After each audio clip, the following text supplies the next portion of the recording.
with Steve Austin on ABC Radio Brisbane.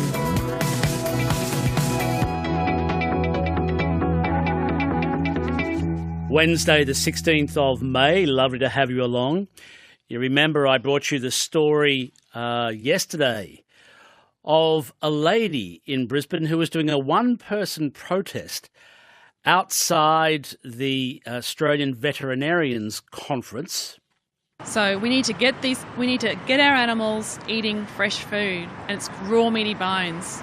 Maria is her name. She's there again today, and she made a number of interesting observations in the interview with me yesterday. And as we had such a reaction to that story, and as I promised you, we're pursuing that in just a few moments when I'll speak with a vet who is very concerned about commercially produced pet food available here and around the world. His name is Dr. Tom Lonsdale, and we'll be hearing from him soon. I'll also be hearing from the Australian Veterinarians Association. They're calling for the health standard or regulation of pet food health to be made mandatory. I was surprised to learn that currently it's a voluntary code at the moment for pet food health manufactured by these big global conglomerates. The AVA, the representative body of veterinarians in Australia, is calling for that food standard to be made mandatory. So you'll be hearing from the AVA in a very short period of time as well. Lovely to have you along. 1300 222 612 is the phone number. You can give me a call on the issue of pet food and the health of your pet, or send a text 0467 922 612 anytime. It's 22 degrees in Brisbane, Bayside 21, Logan 22, Ipswich 23, the Gold Coast 20 and the Sunshine Coast 22 degrees. So consider the uproar if dental schools received funding from soft drink corporations in order to push the consumption of sugary drinks. What would happen to medical institutions or the medical schools if they educated their students on the issue of obesity using textbooks sponsored by fast food companies? These ideas may seem like an outrageous conflict of interest, yet my next guest has been arguing for decades that our veterinary institutions are essentially doing just that. Now let me replay you a brief excerpt from the interview I brought you yesterday with Maria Koljanik. Her cat sadly died. This is just a brief reminder of some of her story yesterday. My cat got fat eating pet food. So I was buying pet food from Coles and Woolies, just the standard Snappy's Tom and Whiskas. And unbeknown to me, I didn't know the contents of that food. You took your cat to the vet? Mm-hmm. Yeah, so I took my cat to the vet with obesity, and the vet said, you need to put your cat on Royal Canin weight loss management sachets. So I did that, and the cat actually got fatter. This continued, and sadly, your cat died. Eventually, it ended up with $15,000 out-of-pocket expense, and a fat diabetic cat, no teeth, with a feeding tube in it. Eventually, it died. That's just a brief reminder of yesterday's story. Now, we've put in calls to Royal Canin. I must say they were extremely difficult to get hold of. I've never seen anything where we had to go through the organisation Vision Australia, the site representative body of visually impaired people, who also have the umbrella responsibilities for Guide Dogs Australia, who apparently have some sort of relationship with the pet food company. Eventually, we got onto the pet food company and we've requested an interview from them. Now, many pet foods are being sold at veterinary practices across Australia as prescription pet foods. But my guest, Dr. Tom Lonsdale, argues that not only are these foods not beneficial to your pet, but they may be actively harming them. Now, Dr. Tom Lonsdale is a member of the Royal College of Veterinary Surgeons and is the principal vet at the Bligh Park Pet Health Centre in New South Wales. Dr. Tom Lonsdale, good afternoon to you. Hi, Steve. And I believe for many years, nearly over 3 decades, you were here in Brisbane, is that right? That's right. Jupiter's Casino, wherever that is up there. And yeah, we brought an AGM motion before the Australian Veterinary Association saying the whole thing was an absolute disgrace and something should be done about it. All right, let me just go back. I want to go through these step by step. Is there an obesity crisis in Australian pets today? Oh, absolutely, yes. There's a health crisis right across the board because they're all fed junk food and so therefore they can't be well. Impossible. Is there any credible evidence or independent research that links the issue of their obesity to commercially produced pet food? Credible evidence, credible research. Independent research that the obesity crisis is linked to commercially produced pet food. Well, look, they're fed commercial food, and therefore there's a ready assumption that that's where it comes from. So we can make that assumption straight out. It comes from the food. You don't need double-blind crossover studies to confirm that. The pet food company Royal Canin earlier this year released a media release looking at the potential reasons behind what they say is a pet obesity crisis. And they point to the owners of the pets, that owners hold the key to healthy weight by ignoring begging and monitoring food quantity. And I'm quoting from this pet food company's actual press release. Is there the possibility that pet owners themselves are responding to begging from animals and are creating the obesity problem in their own pets? Now, holding the victims responsible for their own victimization is not appropriate.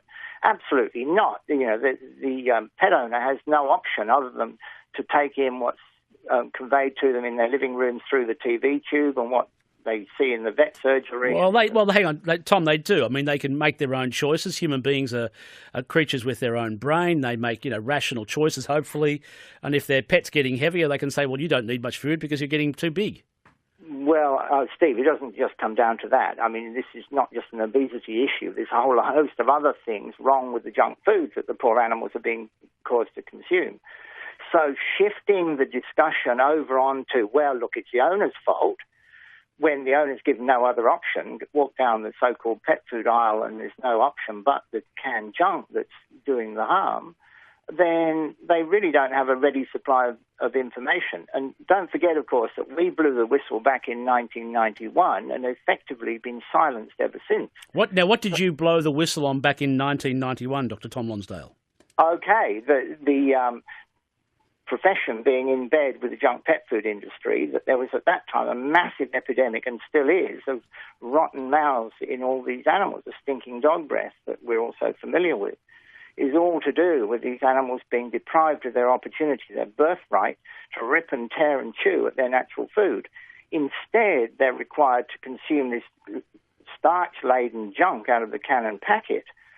And let me say that in the natural state, the wolves and the desert predators, the cats, have no starch in their food, like zero, none.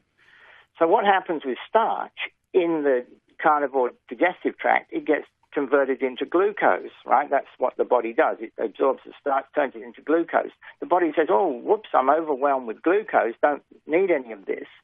So we then find that the cells turn that into fat and lay it down in fat deposits throughout the body, simultaneously putting a huge drain on the pancreas, which is having to deal with this flood of glucose through the body, and therefore, again, explaining why you've got an epidemic of diabetes in cats. So all of these things are linked back to putting, effectively, poisonous junk through our domestic carnivores, completely unlike what they would be fed if they were in the zoo. So you are part of a movement that says that pets need to have more natural food, more natural meat and bones for their own dietary health, essentially. Well, that's right, but if you like, that's half the story, because we've labelled this stuff food. Look, the deer racing through the woods pursued by a pack of wolves doesn't have food written on it anywhere. Neither does it have medicine written on it. But in truth, that's why the wolves are chasing that deer, because they need the food and medicine on a pretty regular basis. What do I mean by the medicine? Well, the ripping and tearing and chewing, because of the tough, chewy texture, then straight away cleans the teeth, vitally important, and massages the gums. Okay. Simultaneously, it stimulates the brain chemicals, which then in turn stimulate the immune system. simultaneously, and I'm talking the medicinal aspects of eating the proper food. My guest is Dr. Tom Lonsdale, member of the Royal College of Veterinary Surgeons. This is ABC Radio Brisbane. Sorry, I cut you off, Tom Lonsdale. You're all right. That's fine. Look, this is a huge subject, and we really got to go right back to basics and understand that because we tend to label things in the hope of understanding them better, actually sometimes we wrong-foot ourselves. We confound ourselves with our oversimplification. The proper food and medicine for your carnivore ideally should come fur-wrapped, feather-wrapped, or with fins. Fur, feathers, and fins should characterize the natural food of our carnivores, whether they be wild or in the zoo or modified and domesticated. They all have the same needs. Well, that's going to be difficult in a very urbanised place like Australia or Brisbane is. So let me just move on to and just get some answers from you on a couple of points. The Australian Veterinarian Association is calling for the mandatory regulation of pet food health standards. At the moment, apparently, I was surprised to hear this, but it's a voluntary code. So the commercial producers of pet food, which are owned by the two big food conglomerates of the world, Mars Incorporated is one, and Colgate-Palmolive is one of the other major ones. I think there's a third one, but let's just stick with these two majors.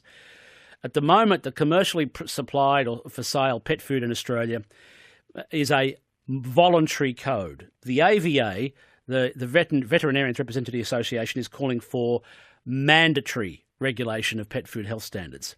Would that be a good move? No. Why not? Because this junk shouldn't be sold at all. Period. This idea that you just shift the goalpost and talk about something else and therefore say, right, we've wrapped our arms around this and we're now taking care of it. So all of you folks, you mushrooms, go back to sleep. No. This is completely inappropriate. Steve, you did say, of course, that, my gold star standard fur, feathers and fins could be hard to replicate in the urban environment. But actually something not far removed from that can be done really very simply indeed. Whole chicken frames after the meat's been cut off for human consumption, kangaroo tails, lamb shanks, that sort of thing, whole fish trimmings, so on. The animals don't need to suffer. They can get the necessary teeth cleaning and the right nutrients completely without the starch and the carbohydrates. So simply by pet owners essentially going to a butcher to buy, sort of offcuts from a butcher, essentially, in most cases. Yeah, absolutely. Okay. Yeah. Or go to my website, and all the information's there, easy peasy.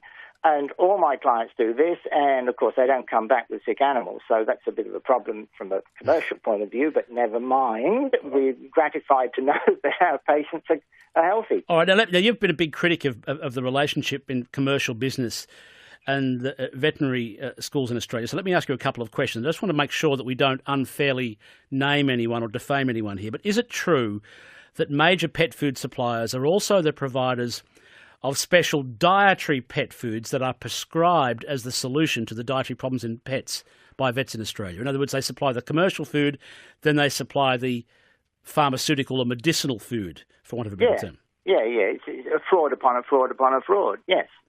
Yeah, this should not happen in the first instance. I mean, look, we now have warning labels on the sides of cigarette packets. I mean, this junk on the supermarket shelf requires the same. Feed this to your pet and it's going to have a shortened life and be effectively tortured every day of its miserable existence. Is it true that many pet owners are being told by vets to purchase certain brands or types of pet foods? Yes, absolutely. It starts out, you see, what happened, originally animals weren't fed any of this stuff at all, but then the sleepy veterinary profession woke up a little bit and said, maybe it's acceptable to feed this stuff. Then they next moved to say, it's not only acceptable, it's beneficial. And then they went to the next stage and said, not only is it beneficial, it's the best.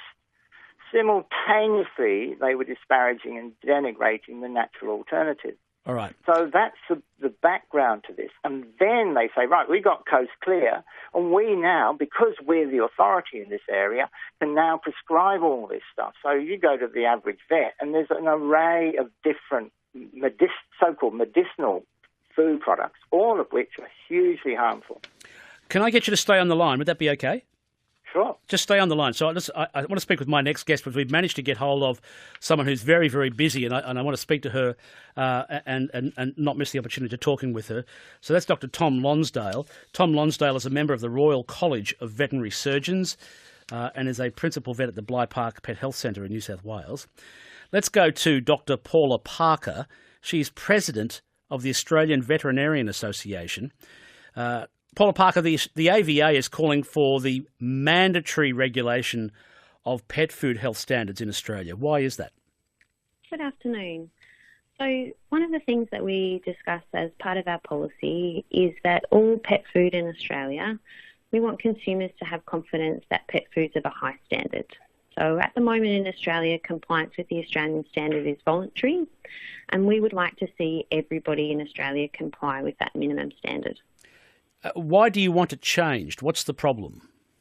I guess when we look forward into the future, at this stage we've got a lot of responsible companies who do voluntarily comply, but there's How do you know if no one's monitoring it? There's a system through the Pet Food Industry Association where people can certify that they're complying, and there's an audit process through the Pet Food Industry Association through which they say people are complying. So there's a burden of proof that's required through the industry association. So it's self-monitoring, essentially, Dr. Parker? Yeah, there's a level of self-monitoring in the industry, and that we encourage the people that do invest to do that. But because there are low barriers to be able to sell food in Australia that's marketed as pet food, there are more people who don't comply with the standards. And what's important for consumers to understand is what quality food and nutrition is for their pet. My guest is Dr. Paula Parker. She's president of the Australian Veterinarian Association. She's in Brisbane with thousands of other vets for the national conference that's underway here. This is ABC Radio Brisbane. Steve Austin's my name. So currently it's a voluntary code, and you want it mandatory. So how would that be enforced? Would there be some sort of regulatory agency? Would the AVA be the body that says we will monitor this? Who would do that, Paula Parker? Yeah, there are a number of regulatory schemes in other countries, and so they can vary between food being looked at as a part of food safety, like human food is looked at, or as part of the agriculture sector. And in Australia, several years ago, the chief veterinarians who provide advice to the Agriculture Minister looked at the regulation of pet food in Australia, and their conclusion was that the industry is self-regulating and that the Australian standards are of a high standard, and they didn't recommend regulation at that point in time based on their assessment of the industry. But certainly things have changed in that period of time. There are more players that have come into the market, and there are low barriers for entry to the market. So the Agriculture Minister, Minister Littleproud, has requested that group of veterinarians, who are the chief veterinary officers across Australia, to have a look at the regulatory framework and re-examine that decision and seek consultation with industry bodies and members of the public to provide a recommendation to the Minister as to whether the regulatory environment of pet food should change in Australia. What is the AVA's, the Veterinarians Association's position on the global obesity problem with pets currently? What's the AVA's position? Certainly we're seeing as individual veterinarians, and what we hear from our members, is that more and more pets are suffering from obesity. And one of the things that we know both from our personal experience when we're in clinical practice, but also from evidence-based studies, is that obesity contributes to so many diseases and makes so many diseases worse for our pets. Where does your research come from to reach that position? As far as I understand, most of the research is done by the pet food manufacturers themselves. There are a couple of the leading pet food manufacturers invest heavily in research and development. And so one of their key things that they bring is saying we want the veterinary profession to be able to recommend things that are evidence-based, because as professionals, that's really important for us. Yes. So they engage in a lot of their own research and development. And then there's research and development that happens out of commercial companies, so through the university system. And then there are people who, as part of their master's study or their PhD study, will review all of the literature that's available currently in the market, make an assessment of that literature. One of the things that we have with all literature is published is authors are required to declare their interest as part of the literature that's published. And so when anyone's examining a paper, they can look at those authors and say, okay, where might these authors have come? Have they presented objective data? And are the conclusions that they've made on the basis of that data valid? I've learnt that, say, that a couple of the really big pet food manufacturers like Hills and Royal Canin, who are both sponsors of your conference here in Brisbane at the moment, I note, are also have their advertisements actually in something like the Sydney University Centre for Veterinary Education course notes. In other words, the advertising, the material from the pet food companies is actually deep within the course notes of some veterinary education centres around Australia. Is that troubling to you? Does that surprise you? One of the things that's really important for all veterinarians and veterinary students also is to be aware of all of the products that are available on the market. Shouldn't they be aware of the science rather than the product? So it's part of being aware of the science. So as part of your undergraduate education, you're taught the basics in nutrients. So you're taught about macro and micronutrients, the different requirements for different species and different phases of growth depending on the age of the animal. So for an example, a puppy has a very different nutrient requirement to a dog that's 12 and a half. So as part of your undergraduate teaching, you do a nutrition subject where you learn about all of the basics of nutrition. So you learn nutrition physiology and what we call pathophysiology, so nutrition in disease states where things have gone wrong. And then as part of your final clinical years where you're about to go into practice and you're going to recommend to people, okay, here is a problem, part of your job as a veterinarian is to explain what are all of the possible remedies for that problem. And so it's important for new graduate veterinarians and graduated veterinarians to be aware of all of the available options. And so what we will do is assess all of those available options. And the reason why we have a relationship with the pet food companies is that they do provide therapeutic options to the veterinary market. And so our members want to be able to understand the research that the pet food companies bring, to be able to ask them questions on the basis of their research and hear their answers so that they can make an assessment what is the best thing for their clients and their pet and their situation. And that recommendation will depend on the individual situation of the client and what they're able to accommodate and the disease state of their pet. So the company supplies the pet food, supplies the research, has their advertising buried in the university course notes that teaches the veterinarians, and supplies and manufactures the pharmaceutical food products when the pets get sick as well. They supply material, they make the students aware of their products, and they have big research and development arms of their organisations, and that's something that we encourage. We want all companies within our sector to be innovative and to base that innovation on research. But there's research that happens within the companies, and then there's research that happens in other areas, so research in universities, for example.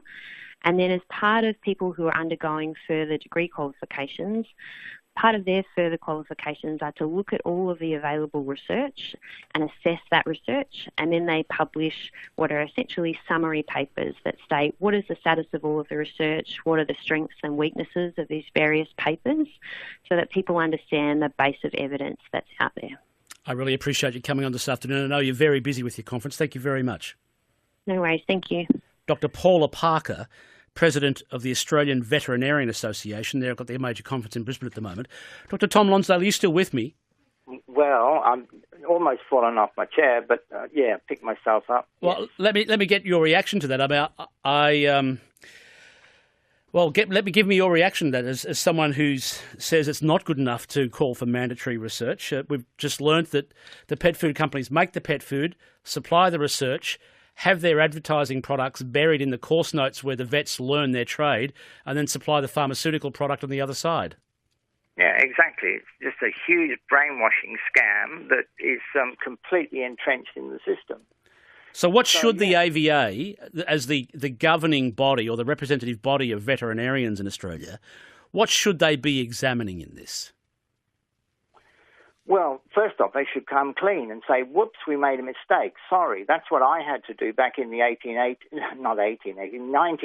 early 90s. We woke up and thought, goodness gracious, what I've been taught at the vet school in 1972 was completely bogus and wrong, and I've been injuring my patient's health. That's what any vet with any integrity should be doing straight off. And that way, that clears the slate, and then you can a little bit forgive them for having past mistakes. Look, and then say, right, well, we want to atone, we want to make amends. Now, back to Dr. Paula Parker. Now, she's the current president of the AVA, but the president back in 1993 tried to resist what we were saying to the association at Jupiter's Casino up there. But nevertheless, we got an AGM motion up before the assembled members that said, yeah, okay, we will look into the effects of diet and disease, right? So we're going to connect diet with disease and look at that and have a research paper done. Well, backroom wheeling and dealing followed on from that, and then they reduced it down to diet and periodontal disease. In other words, mouth rot, the septic mouth that all these animals have. And we'll look at that. They spent $7,000 employing Dr. David Watson at Sydney University to look into the whole thing. He came back with a finding, Lonsdale is actually right about this. And yes, all the animals are horribly ill as a result of not ripping and tearing and chewing at their proper food. Right. Because the periodontal disease, like the obesity that Dr. Paula Parker alluded to, creates all sorts of other problems within the body. So, but what did they do? Did they then say, right, okay, we as a responsible body, the Australian Veterinary Association, will look into this? No, they shelved the report. But the report is there. It's on my website. Everyone can go and look at it. All right. It's there, tip the wink. All right, look, I will continue this discussion on another occasion. It's absolutely fascinating to me and quite a revelation. Dr. Tom Lonsdale, thank you very much for your time. I'd love to speak with you again. Appreciate you coming on this afternoon. Thank you. All the best. Dr. Tom Lonsdale, he's a member of the Royal College of Veterinary Surgeons and is a principal vet at the Blythe Park Pet Health Centre in New South Wales. Prior to that, we spoke with the current president of the Australian Veterinarian Association, Dr. Paula Parker. The AVA is currently holding their national conference here in Brisbane. It's a little late. Let's go to news headlines. Michael Bash, sorry to keep you waiting. No dramas. Good afternoon, Steve. Among the stories we're following, the CCC has charged a Victorian man as part of its wide-ranging probe into the Ipswich Council. The 60-year-old allegedly provided corrupt payments of more than $100,000 involving council contracts in 2012 and 2013. Two people are already being prosecuted in relation to that matter. The Federal Shadow Treasurer says a Labor government would match the Coalition's time frame to deliver a budget surplus. Chris Bowen says the books would be back in the black by 2019-20, and he's told the National Press Club the surplus would be even bigger than the one flagged by Treasurer Scott Morrison. The Federal Court has handed down a record penalty for a breach of Australian competition and consumer law. Japanese car parts company Yazaki was initially fined $10 million last year for cartel conduct. It appealed and has now been fined $46 million. In rugby league, Queensland great Jonathan Thurston has laughed off talk of an Origin comeback. Cameron Smith's surprise representative retirement has left the Queensland team needing a new captain, hooker and goal kicker for the series opener in just 3 weeks. Thurston has ruled out pulling on the maroon jersey again. I'll have more news at 5. Michael, thank you very much. Meanwhile, we'll try this one. Let me try this one for you. ABC Radio Brisbane traffic. All right, at the moment, Nathan got a full vehicle nose to tail crash, Mains Road, southbound left lane blocked before Kessels Road, so crews attending there. Got emergency services now on site. Lights are on flash at Upper Mancavade, just near there as well on Mains Road and Clump Road, so do take it easy. That intersection quite busy.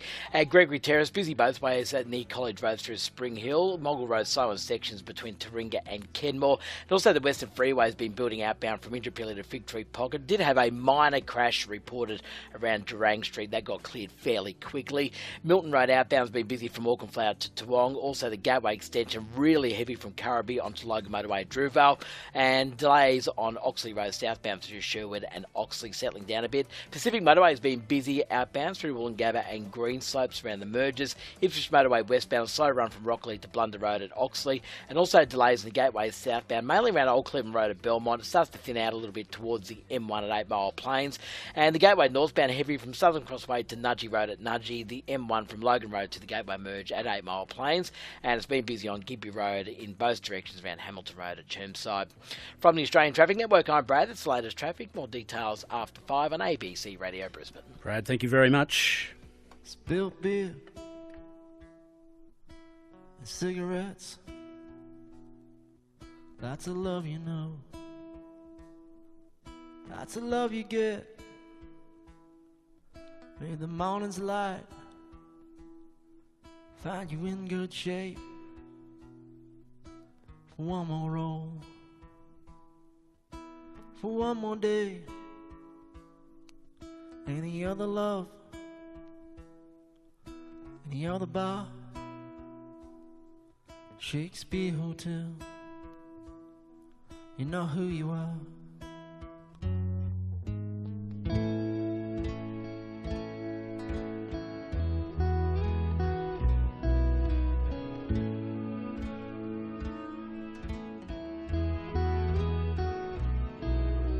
Sure thing, something in the fifth. You don't need it now. Get a hand of it. Got some old heart in the front stand.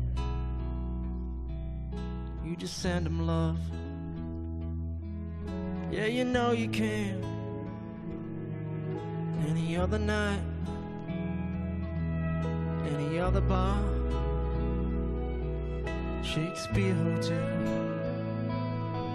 you know who you are.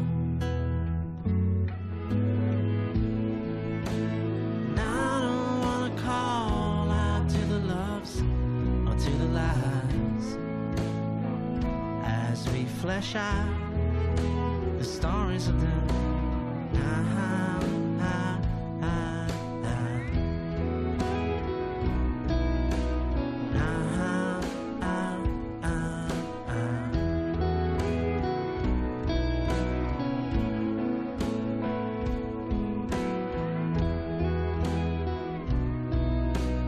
False start, something in the lost. You don't need it now. Love, you know you come. It's a cab home in the morning's light. Another way. You don't need a ride. Any other love, any other bar, Shakespeare Hotel, you know who you are. And I don't wanna call out to the loves and to the lies as we flesh out the stories of the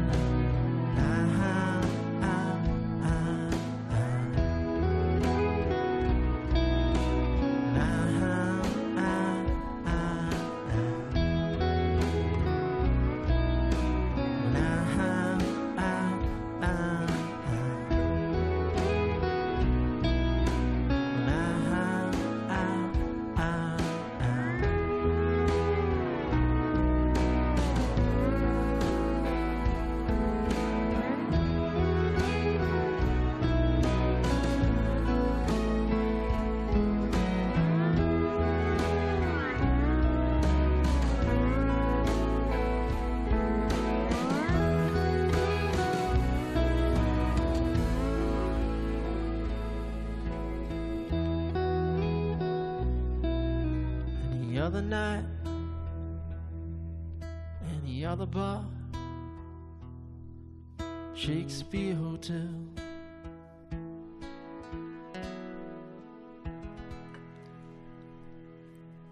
On 45, that's local band Halfway. Shakespeare Hotel is the song. I've actually had that single in my collection here. They brought it in last year, I think, or Plus One Records, who's a local record company. They actually produce vinyl. Isn't it fabulous? They actually produce vinyl, and they brought that in there, and I've had it sitting in the collection, just been waiting for the right time, and today was the day. They're a Brisbane outfit. They're called Halfway. That song's called Shakespeare Hotel.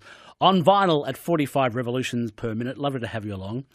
I'm Steve Austin. I'm still recovering from the revelation that the pet food manufacturers that supply the commercial pet food that you buy for your dog or cat or whatever also fund the research that goes into the universities. They also get their advertising material in the course notes of certain veterinary schools in Australia. The vets then prescribe certain pet food products and the medicinal or pharmaceutical pet food products when they get sick. I hardly know what to say. If you have a pet, I'm fascinated to know what you think about that, though, whether you're troubled by that. The Australian Veterinarians Association, whose national conference is underway in Brisbane at the moment, are calling for mandatory health food standards in pet food. At the moment, it's a voluntary code. Now, they say the big companies adhere to it. Well, you know, the old phrase, they would say that, wouldn't they? But there's no one actually monitoring or checking it. Although my guest, Dr. Tom Lonsdale from the Royal Veterinary College of Surgeons, says, I don't think that mandatory code's going to do anything. But there you go. So that dear lady Maria, who I spoke with yesterday, the one-woman protest outside the veterinarians' annual conference appears to be onto something. I don't know what your thoughts are, but perhaps perhaps you're surprised to hear that the pet food companies supply the research and the pharmaceuticals and get their material in the course notes when the veterinarians are taught. That's the thing that really surprised me. I mean, I know big companies often, fund, they're massive funders of research, but not that they actually get their material in the course notes of the universities. But there you go. Meanwhile, at ABC TV... Charlie, let's make a promo for Wednesday nights, but Don't tell Will? Look, he's no Todd Sampson. I get it, Julia. Home delivery doesn't make you a critic. Well, hosting the weekly doesn't make you a journalist. Hey, can we just get back to being mean about Will? Hey guys, what are we talking about?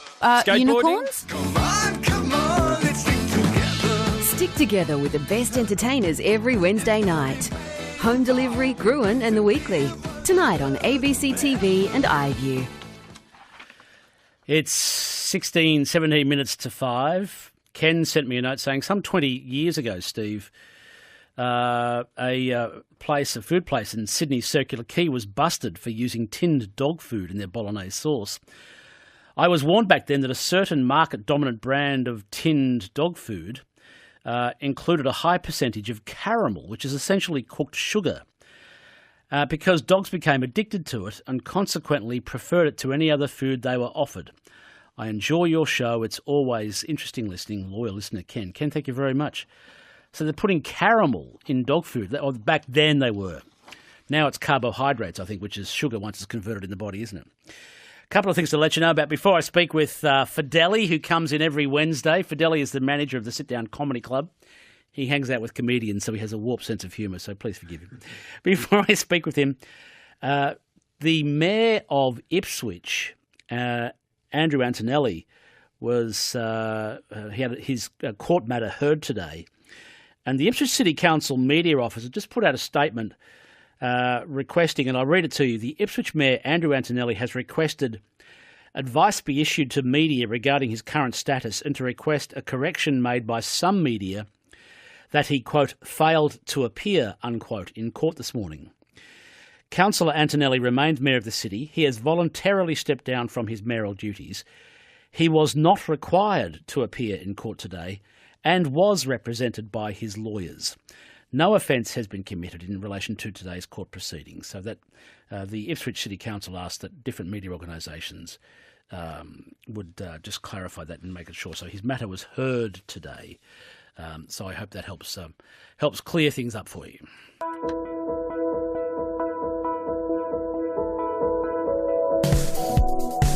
You're listening to ABC Radio Brisbane with Steve Austin. So a question for Fideli. Do comedians take apprentices? In a way, they mentor people, definitely. Because the only way you actually get good at doing stand-up is doing it in front of the people and getting feedback from pro comics. All right. Thanks for that. Now listen to this. Okay. Sit back and listen.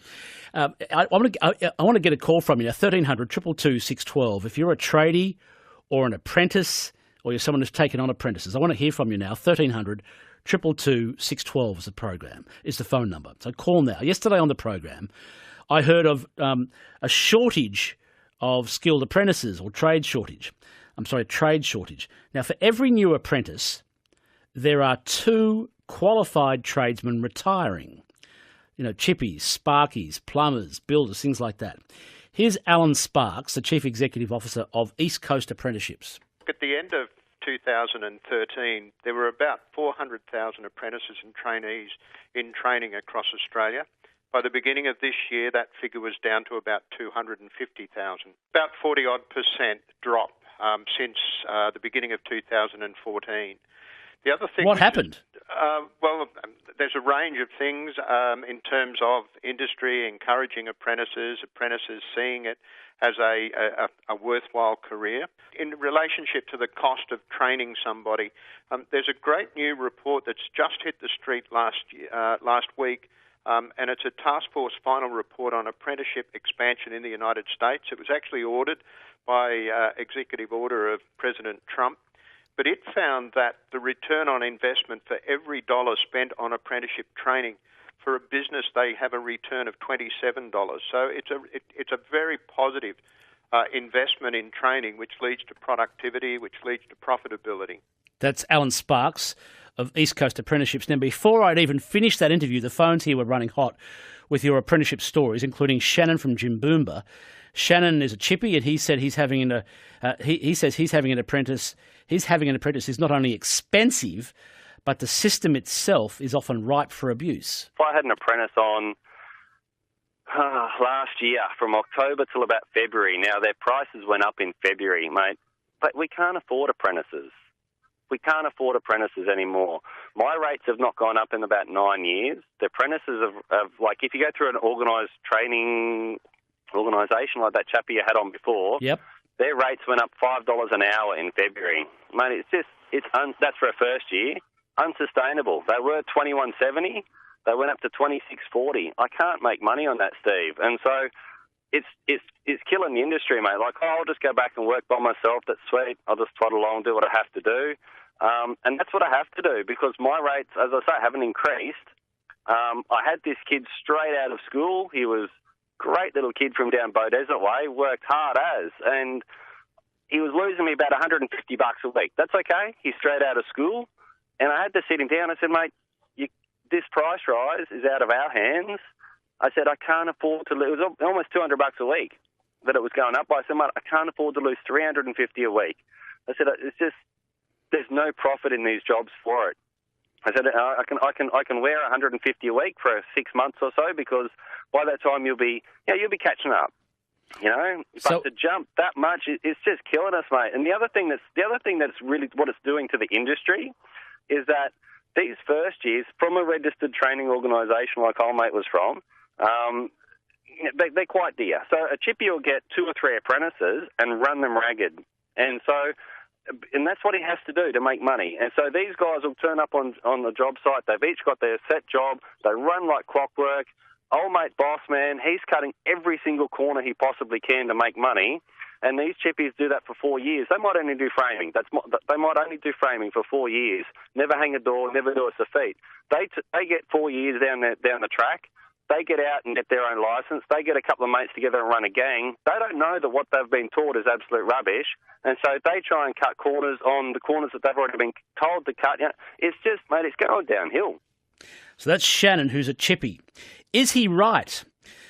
If you're an apprentice, are you earning enough to get by? Or are apprentices simply too expensive to hire or to have on? 1300 222 612 is the phone number. Give me a call now if you would. 1300 222 612. Shannon's a chippy. He's still getting paid on a job site like 2009 rates. In other words, the cost of apprentices is going up.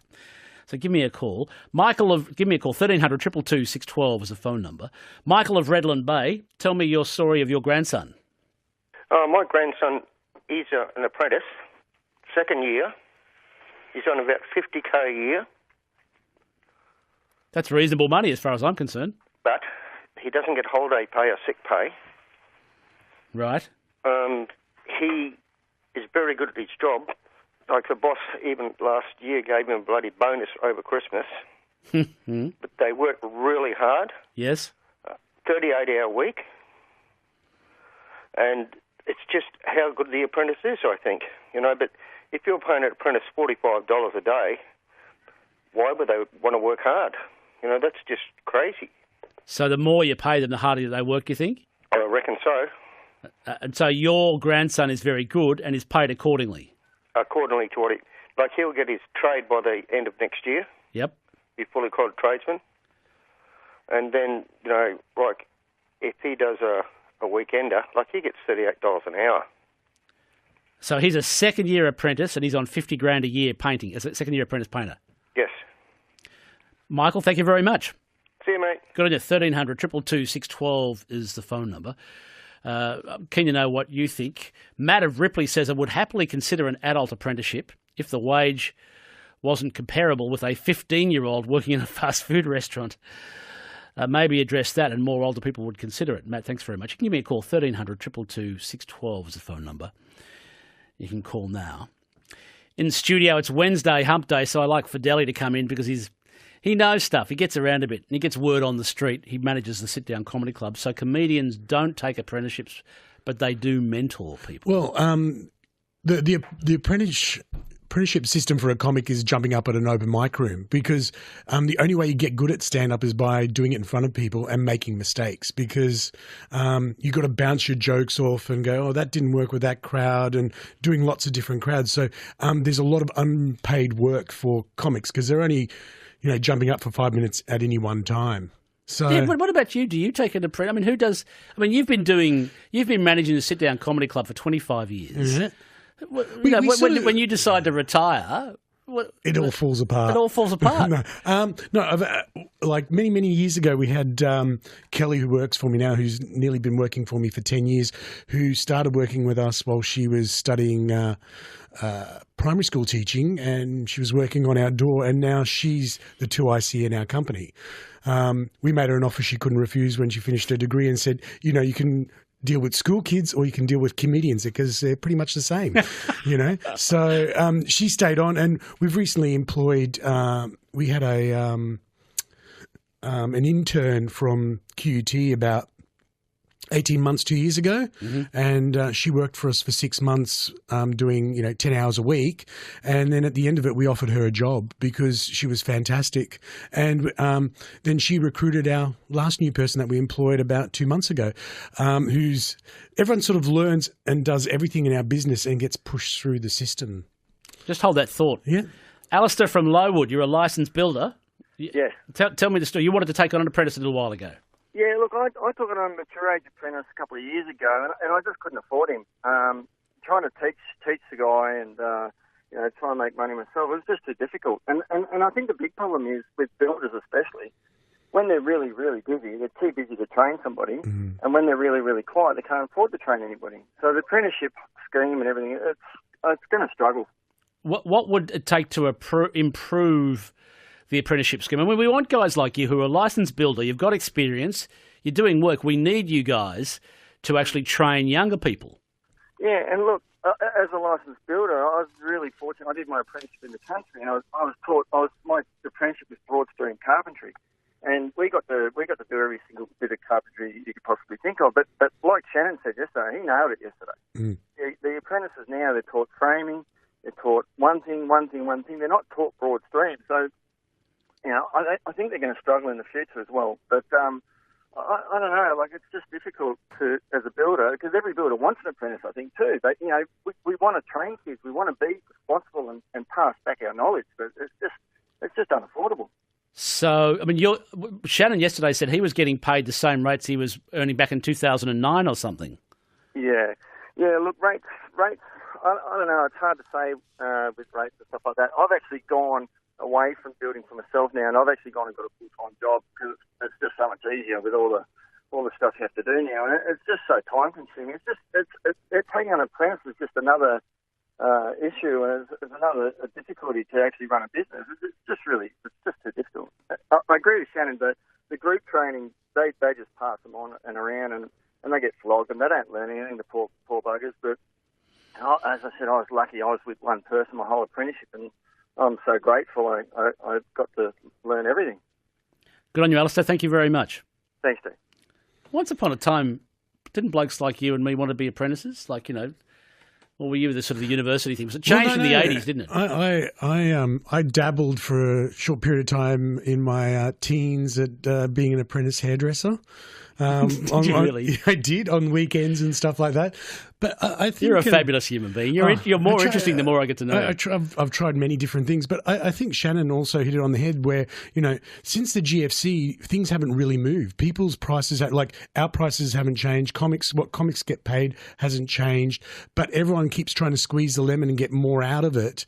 Like, everyone always asks for a discount now. Everyone wants a discount and wants to get things cheaper. And if running a business, it's very difficult. I'd hate to be being a plumber and trying to have an apprentice and run a business and make enough money to actually afford to have another person on board.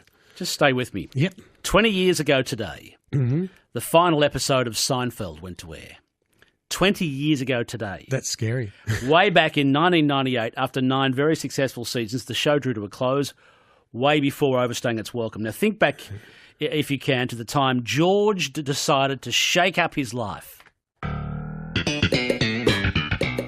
Every decision I've ever made in my entire life has been wrong. My life is the complete opposite of everything I want it to be. Every instinct I have in every aspect of life, be it something to wear, something to eat, it's all been wrong. Everywhere. Tuna on toast, coleslaw, cup of coffee. Yeah. No, wait a minute. I always have tuna on toast. Nothing's ever worked out for me with tuna on toast. I want the complete opposite of tuna on toast. Chicken salad on rye. Untoasted, with a side of potato salad, and a cup of tea. Well, there's no telling what can happen from this. Chicken salad's not the opposite of tuna. Salmon's the opposite of tuna, because salmon swim against the current, and the tuna swim with it. Good for the tuna. George, that woman just looked at you. So what? What am I supposed to do? Go talk to her. Elaine, bald men with no jobs and no money who live with their parents don't approach strange women. Well, here's your chance to try the opposite. Instead of tuna salad and being intimidated by women, chicken salad and going right up to them. Yeah, I should do the opposite. I should. If every instinct you have is wrong, then the opposite would have to be right. Yes. I will do the opposite. I used to sit here and do nothing and regret it for the rest of the day. So now I will do the opposite, and I will do something.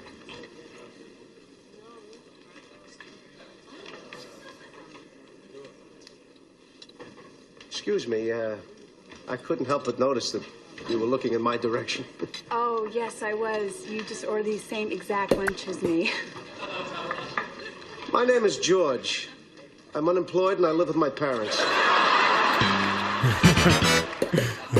20 years ago today, Fideli. I don't think it's dated. I think it still holds up.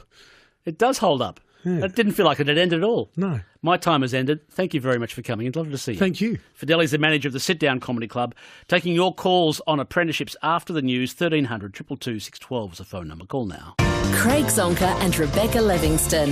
If it's happening in Brisbane and you need to know about it, we're already out of bed and bringing it to the table. For breakfast with you. Weekday mornings from 6. On ABC Radio Brisbane.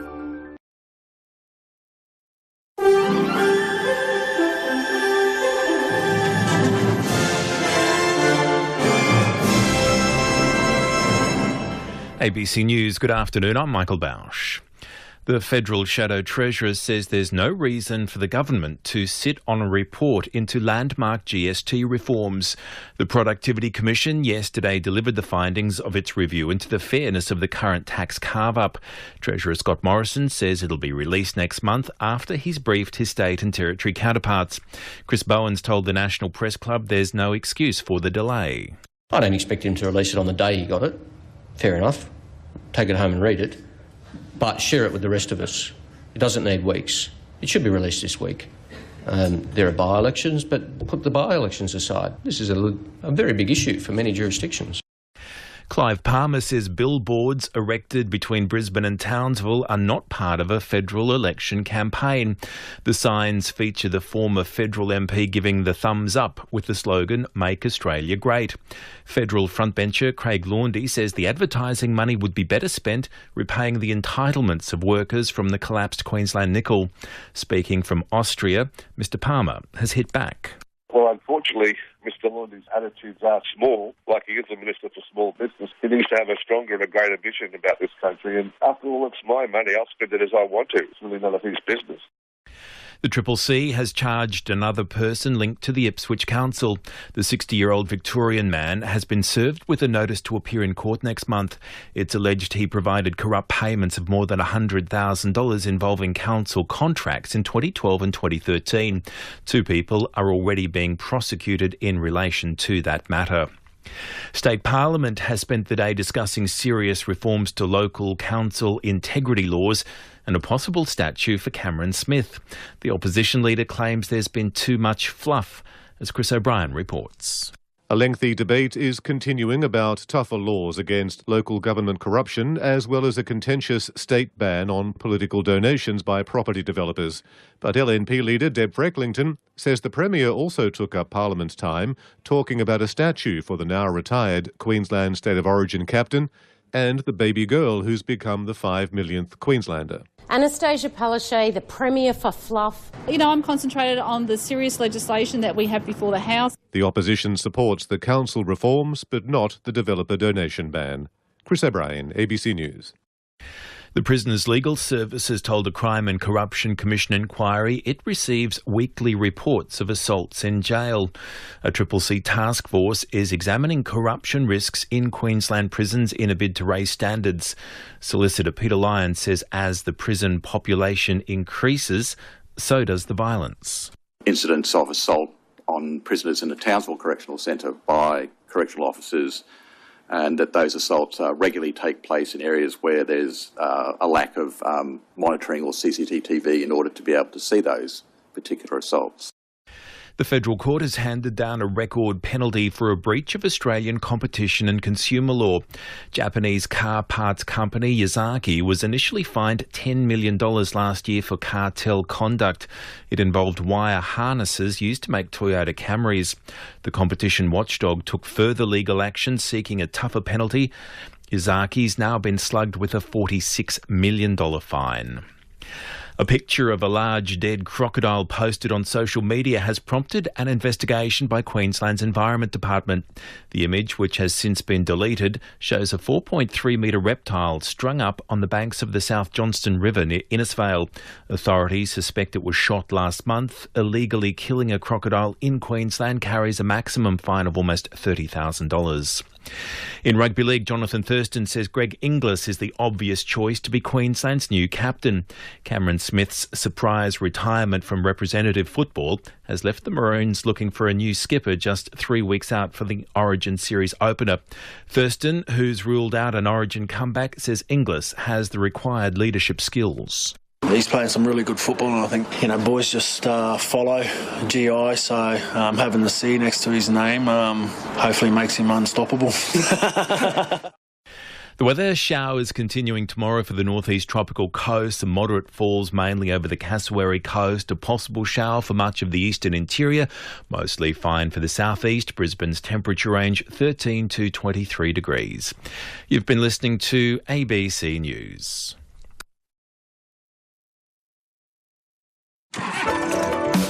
ABC Radio Brisbane traffic. Couple of problems at the moment. We're going to crash just in at Sucks Creek on the M1 northbound right shoulder after Logan Lee Road. A 3-vehicle nose-to-tail crash, but 1 vehicle is left there, so delays back to Tanamere at this stage. Towing may have to block the right lane to remove that vehicle. A nose-to-tail crash, 4 vehicles at Nathan, Mains Road southbound left lane blocked before Kessels Road. So crews are on site, just some very slight delays. Upper Mangavat, lights are on flash, technicians on site at Mains Road and Clump Road. Quite busy on Kessels Road eastbound as you make way from Nathan right through to Logan Road at Upper Mangavat. Gibby Road outbound, busy in spots from Kedron to Castledine. Seagate Road northbound through Clayfield and Virginia. Coronation Drive, slow inbound from Auckland to North Quay, and busy through the city on the Riverside Expressway and Captical Bridge both ways. Gregory Terrace settling down through Spring Hill around College Road. Mogul Road's been busy both ways between Taringa and Kenmore, quite heavy in spots. The Western Freeway from Mount Coot to Fig Tree Pocket and Milton Road outbound from Auchenflower to Toowong, approaching Miskin Street. The Gateway Extension heavy southbound from Currabee to Logan Motorway at Drewvale, and delays on the Pacific Motorway outbound through Wollongabba and Greenslopes. Ipswich Motorway westbound side from Rockley to Oxley right through to Blunder Road, and the Gateway Motorway southbound has been busy around Old Clem Road at Belmont. An early crash not helping there this afternoon. And the Gateway Motorway in the north side from Southern Crossway to Nudgee and Deagon to Bracken Ridge. The M1 from Logan Road to the Gateway Merge at 8 Mile Plains, and Wembley Road southbound through Berrinbar getting onto the Logan Motorway. From the Australian Traffic Network, I'm Brad. That's the latest traffic. More details just after 5:30 on ABC Radio Brisbane. You're with Steve Austin on ABC Radio Brisbane. Taking your phone calls on apprenticeships and your experience. Very interesting observations. Shannon called us and said, look, I want apprentices, but I can't afford them. I'm still getting paid rates, an hourly rate equivalent to 2009 as a chippy. But the problem is, even though I want apprentices, that their rates or the cost of apprentices is going up, but the money I'm getting from job sites is still at 2009 rates. I mean, that's a decade ago. You can see the dilemma. Taking your calls on that, 1300 222 612 is the phone. Joe of Toowong says, maybe the only answer to this is to trade apprentice situation is to train apprentices like professionals and turn it into a sort of a tertiary qualification with tertiary cost to the student. They'll earn fabulous incomes once they qualify and pay back their HETS debt, says Joe. Joe, thank you very much. Or Andrew of Benoa says the chippies should adopt the 7-Eleven model. Pay the apprentices $26 an hour and then demand $13 back. A win-win. Thank you, Andrew. Very cheeky. 20 degrees in Brisbane right now. Bayside 20, Logan 20, Ipswich 21, the Gold Coast 19, and the Sunshine Coast 20 degrees. 1300 222 612 is the phone number. Very surprised by some of the stories that are coming through about the difficulties of either being an apprentice or hiring an apprentice or affording an apprentice. Hamish of Stafford, tell me your story. Hamish, hi. Yeah, g'day, Steve. My experience was very good. I started a carpentry apprenticeship about 4 years ago here in Brisbane at the age of 26, so I was an adult apprentice. So you're a mature-aged apprentice at 26? Yeah, I think it's over 25 you're classed as an adult apprentice. Wow, okay, yep.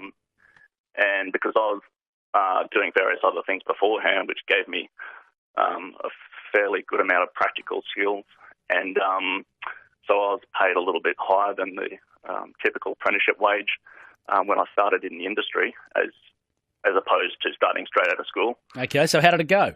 It went really well. Our company have used a couple of mature age apprentices before, and we've also used a number of apprentices that have come straight out of school. And I find I'm a bit biased, but I've found that in my experience the adult apprentices tend to be worth their weight a bit more. They've got more practical skills from doing various other things, and also they've got their heart set on doing carpentry, in my case, for example, because they've done other things before, and they've realised that this is what they want to do. I think a lot of young people who come straight out of school are still tossing up between what they want to do. Okay. And I know I was. And maybe they're not really worth what they're getting paid if their heart's not really in it. So where are you now, Hamish? So that was back when you were 20, you were 26 or so. 26, so I only finished my apprenticeship last year. I'm 31 now. So, okay. Yeah. And you're happy? Yeah. No, it was. Very happy with where I am. Very happy with my apprenticeship. And happy with what I was getting paid throughout my apprenticeship. You earning good money now? Pardon? You earning good money now? Yeah, earning good money now, and I work at doing my own work on weekends as well. So, the money's very good, yeah. Good on you, Hamish. Thanks for phoning. Thanks, Steve. It's Hamish of Stafford. Let's go to Ray in Brisbane. What about yourself, Ray? You were a builder once. Yeah, still haven't been in the industry for about 10 years, but I've had both apprentices on my own and through the non-profit organisations. We used to get a an amount from the government when you took an apprentice on, 5,000 to 7,000 when they started and the same when they finished. I wondered how with the trend towards the so-called non-profit organisations which employ these apprenticeships guys, what the CEOs are getting paid and the cost of running that business and where that money goes. Is it put back in to lower the rates of the apprenticeship, or are these companies making probably more profit than they should, and maybe the charges are a bit expensive for the new builders and carpenters? I hadn't thought about that. So you think the system itself might be swallowing up much of the money rather than... Just a question. I know it's very similar with a lot of non-profit organisations. It's the same thing happening here. I do not know. Ray, thanks for phoning. It's an interesting question. 1300 222 612 is the phone number. We're trying to get your experience in apprenticeships. A couple of people have phoned us and said, look, I want apprentices. I really do want them, but I'm getting paid rates on a job site equivalent to 2009, but the cost of apprentices is going up. And they even had a court win that said that you have to pay them more. Let's take some more calls on your experience. 1300 222 612 is the phone number. Matt of Ripley made the observation earlier on that he'd happily consider an adult apprenticeship if the wage wasn't commensurate with a 15-year-old working in a fast food restaurant. Frank, you've been a tradie for 40 years. What do you see? I see it all falling in a heap in a few years' time. Why? Well, because the average skill set on jobs now is getting over 45. A lot of old fellas, and we're all buggered. We're all pretty well ready to hang up the boots, and there's not many young blokes coming through. And my own experience is, I've got one boy at home that's a second-year apprentice cabinet maker. Now, he's only earning just over $13 an hour. And, I've been subsidising him, paying for his car and tolls and any other expenses that come along, and he really struggles. The attrition rate in apprentices after the first year is, from what I heard quite a few years ago, was up around about 40% plus. Now, why is it that high? That's ridiculously high. Why is it that high, do you know? Well, it's probably the rates they start on. A lot of young blokes come into it, and they all want their V8 Commodore after the first year. They've probably got mates that are, picking up 20, 25. Someone told me that the ute was a tax deduction. Is that true? Well, it is, but you still got to pay for it, and and the whole thing, what it boils down to is, that a lot of the young kids they don't get taught the woodwork, the basic metalworks, the tech drawing that we used to get taught at school. OH&S is another big killer on the job sites, and it's all just getting too hard. And I've been a foreman now for the last probably 10 years. I've moved on trying to get off the tools. Once you hit 40, you really do struggle. I see a lot of the older fellas that are still trying to go at it about 50, 55, and you work hard for 2 or 3 days, and you've got to have 2 or 3 days off because you're that buggered. Yeah. And look, a lot of the young blokes will look at you and go, well, I don't want to be like that when I get to that age, and they look for something else. So, well, Frank, you've been a tradie for 40 years, so I consider you a man of wisdom and experience in the game. So we've learned that blokes are retiring, or men and women are retiring, but the attrition rate is there's only new apprentices coming in at half the rate of the old guys are retiring. That's so right. what could lift up the rate of the young people coming in to trades apprenticeships? Well, when I was an apprentice, I was lucky, and I got in with the Department of Housing, and they used to take on about 40 apprentices, if not more, every year: painters, carpenters, bricklayers, cabinet makers, and electricians and plumbers. And they would, put you with tradesmen that could take their time, show you the right way, show you the wrong way, and you got to do everything from hanging a door to boxing concrete. You learnt the whole lot. Yes, after 4 years, you got, if you were lucky, you might have got kept on, but then you got show on the door. But then you got out and you had that experience, and then, and it was good. But now I hear all the comments is they get the young blokes now, and they're just flogging them, and it's because everyone's screwing down on the prices. The government is really making it hard. They're the ones where it starts. And this all started back in the 80s when governments went, blah, they've got to rationalise everything across the board. They got rid of all those housing departments and places where the kids were getting trained and relied on private enterprise to take that. Well, that doesn't work. blokes have got to make some money at the end of the day, and we're just, it's making it hard. So they can't rely on private enterprise all the time, Okay. Yeah. Frank, keep in touch. I appreciate your observations. Thank you. No worries, Steve. Thanks. Love your show. And thank you. Love getting your call. Frank's been a tradie for 40 years. Let's go to Richard of Eaton's Hill. Richard, you're a Sparky. Tell me your story. Mate, my story's probably pretty similar to Frank's, actually. I've been 40-odd years. I work for an organisation. I'm not self-employed. Yep.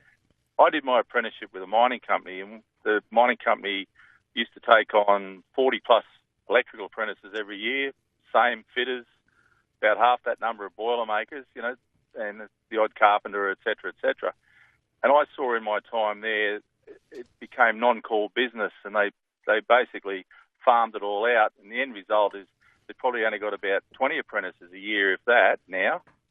They're paying them a hell of a lot more than they ever paid us. But, they're all relying on, they either they want fully trained people, they don't want to train them up. How do we get blokes like you with your sort of experience to train them up? I mean, you've got real experience as a Sparky, 40 years. That's pretty good. And how do we make it affordable so guys like you can take on a couple of apprenticeships and get them the skills they need? Well, I think these trainers. Look, friends of mine have got their kids. Look, one of my sons did a motor mechanics.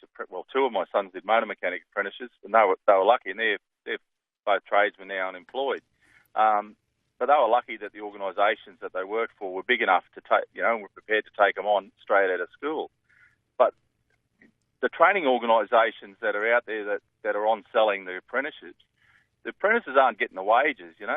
They're only getting the $10 to $13 an hour as a first year, which they struggle to live on. So one of the reasons is a high attrition rate, and the price they're being charged out at is unsustainable. And that's nobody wants to take on an untrained apprentice, and pay $26 to $30 an hour for them. So, but if those people that don't want to take them on from the training organisation were prepared to take them on themselves, they get. I think there's still government subsidies for them. They get, but they've got to be prepared to carry them when they haven't got work on, and that's the problem. They don't want to do it. Yeah.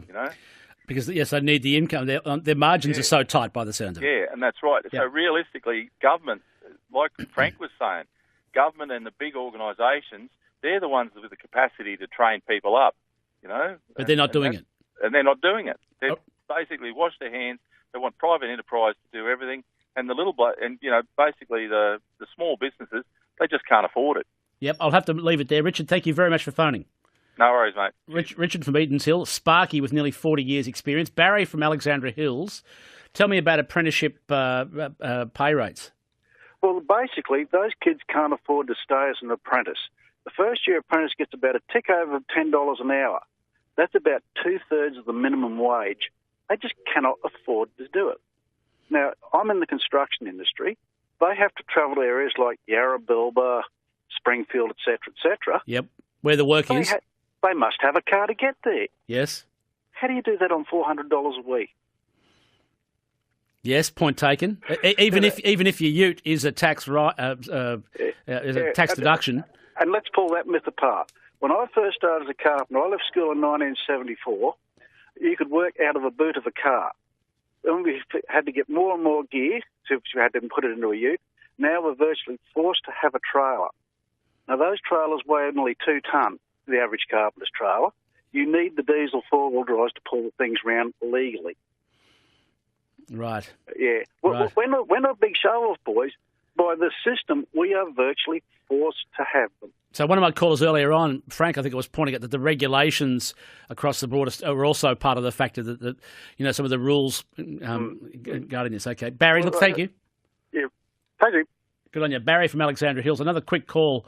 Brad from Bribie Island. You're a plumber, Brad. Do you think there's plenty of subsidies out there? Tell me what you can do. Well, I think there is subsidies. They're available through CSQ, which is Construction Skills Queensland.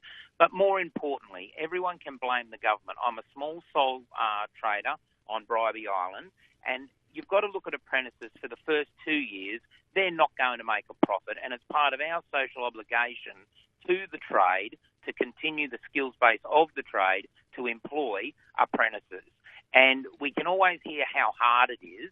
The last caller said they were on $10 an hour. My first year's on $12 an hour. And, I mean, that is far from an exorbitant wage, I can tell you. Yep. And I just think that small business needs to step up. We need to train. We can't complain about skill shortages if we're not doing something about it. What sort of subsidies are available, Brad? Just give me a quick rundown. What sort of things are available? Look, I can't quote it off the top, but I think it's around the $4,000 mark that you get. And I mean, what for tools and things like that, I assume. Well, that's the subsidised wages. That's what you actually get from the government. Don't quote me on that figure, but I think it's around that amount that I get. I put them on for a social obligation to make sure we give back to the trade. I'm 51 years of age, been in the trade all my life, and you give back to the trade. And if we want our businesses to continue on, we need to have a succession plan that includes apprentices. It's no good blaming the government and everyone else for what the problems are and why we're not putting on apprentices. The next thing is people will tell you you can't get good kids.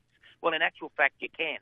The apprentice that I put on hounded me for 6 months, wanting me to put him on. I eventually did it as a school-based apprentice. That way, he actually gets 2 years where he still completes his senior, he does his first year college, and he'll get 6 months off his time. It's a great way for a small business to start to employ apprentices. And we should be doing more of it. We should be promoting it. I'm a member of the Master Plumbers.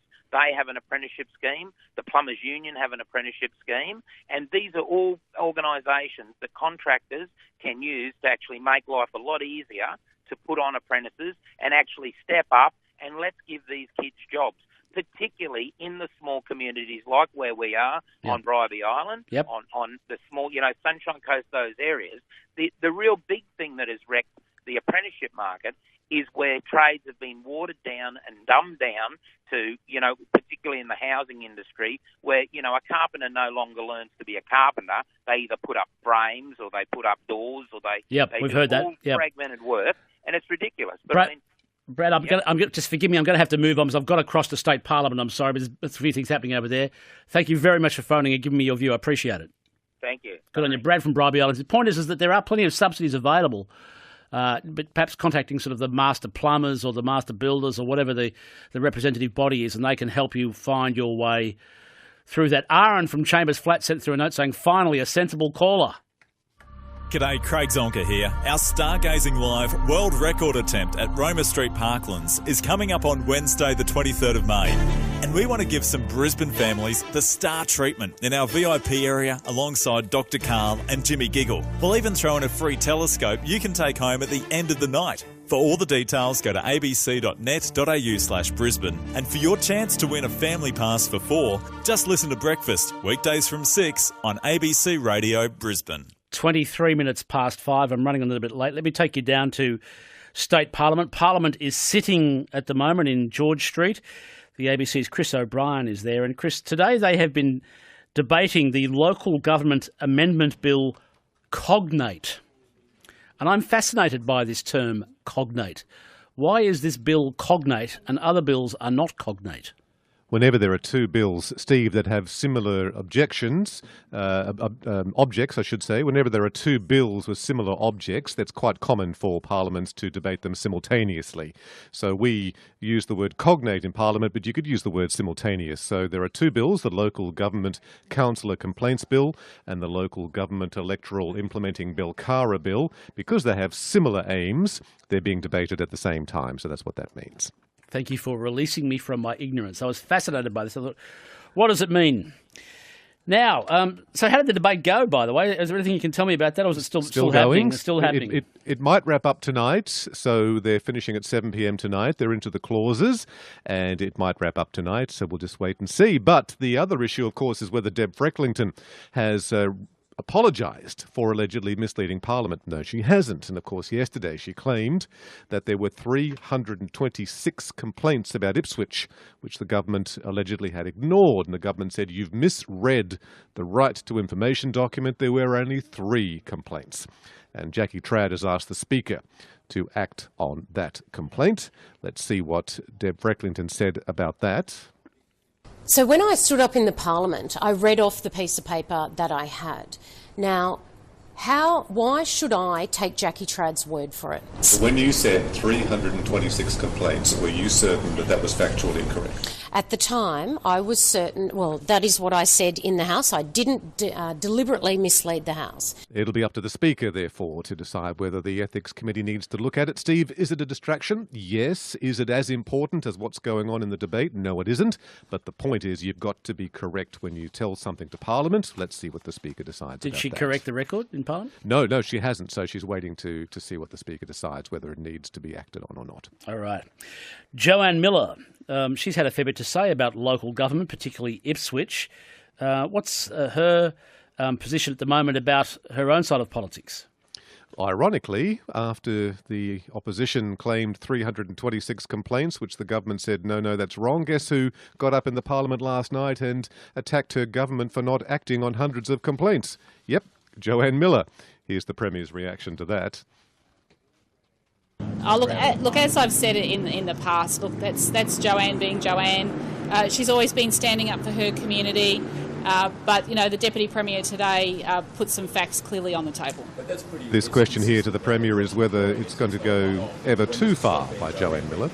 Well, look, I'm concentrated on the serious legislation that we have before the House. As I said, it is the government's intention to pass that legislation this week. It's important that we do so. So the Premier would obviously rather not talk about Joanne Miller, despite the thorn in the side role that Ms Miller is performing. And the Premier referring to that debate that you opened the discussion with, Steve, and that debate is continuing in the House behind us. Did the Premier actually answer the question as to what she did about it when Joanne Miller had been raising it for so long? Yes, that's been answered quite a few times over the last couple of days. The government says that any complaints it got that it saw were passed on to the CCC, and if Joanne Miller, the Premier said in Parliament this morning, if Joanne Miller had evidence, she herself should have gone to the CCC. This is ABC Radio Brisbane. Chris O'Brien is the ABC state political reporter. And I think I've just accidentally tweeted something about Translink's railway system in Ireland. My apologies to the listeners for doing that. Well, how is it going in Ireland? They've got problems as well, by the looks of it. Oh, dear. There'll be a new statue for another. So we've already got a Wally Lewis statue. Yes. We've got 4, in fact. What? We've got Wally, Darren, Artie, and Mal. Where are they? At Lang Park. All at Lang Park. Mm-hmm. Okay. But the Premier not missing the opportunity, what Premier ever does, to make headlines out of the retirement from representative football of Cameron Smith. Perhaps the time has come, Mr Speaker, for Cameron, JT, and let's not forget Alfie, Alan Langer, to join our Rugby League Hall of Fame outside Suncorp Stadium in the popular avenue of Queensland greats. Yeah. I want to hear from the fans. What do you think? Who should be next? Should it be Cameron, JT or Alfie? Perhaps it should be all three. What about all three, Mandy? What about all three? Tell us what you think and we'll get the ball rolling. Now, Steve, the Premier also went to the RBH today to visit the baby girl, who's the new 5 millionth Queenslander. And the opposition leader, Deb Frecklington, thinks maybe other things should be discussed. Anastasia Palaszczuk, the Premier for fluff and no substance. Look, I'm more than happy to welcome little Elizabeth, the 5 millionth Queenslander. I'm more than happy to talk about bronze statues and the Rocky Art Gallery. But come on, we are in Queensland with congestion at crisis, rail fail, a health system in crisis, child safety system in crisis. These are issues that are important to each and everyday Queenslanders. But I think a statue to Cameron Smith is probably also important to some Queenslanders. So, as usual, Steve, it's the balance. Who would you like a statue for, Chris O'Brien? Myself, I'm going to nominate me. Granted. Thank you. Chris O'Brien at State Parliament. This is ABC Radio Brisbane. It's nearly 5:30. We've got a lovely list. The ABC, as you know, is a non-commercial broadcaster. We're taxpayer funded. And as a result, we don't sort of mention brands. We do mention brands, but we don't endorse them and don't advertise them. In context of stories, we mention them if they're relevant. And the ABC editorial team has put out a wonderful list of where we need to just be a bit alert to this. And instead of using the brand names of different football stadiums, we have to use the traditional or appropriate non-branded name. And it's a wonderful list. I'll try and read it to you a little bit later on. But before I do that, on this day back in 1998, Seinfeld screened for the very first time. And after 9 very successful seasons and 180 episodes, Seinfeld pulled the plug on the show about nothing. Cast your mind back now. Do you remember the time that George got a job as a hand model? I knew it. I always knew you had beautiful hands. I used to tell people. Frank, didn't I used to talk about his hands? Who the hell did you ever mention his hands to? I mentioned his hands to plenty of people. You never mentioned it to me. Hand me an emery board.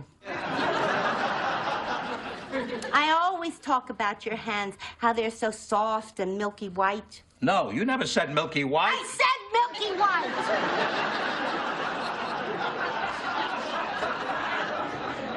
Scissor. Don't hand them to me with the point facing out. I'm sorry. You're sorry? I'll try to be more careful. I hope so.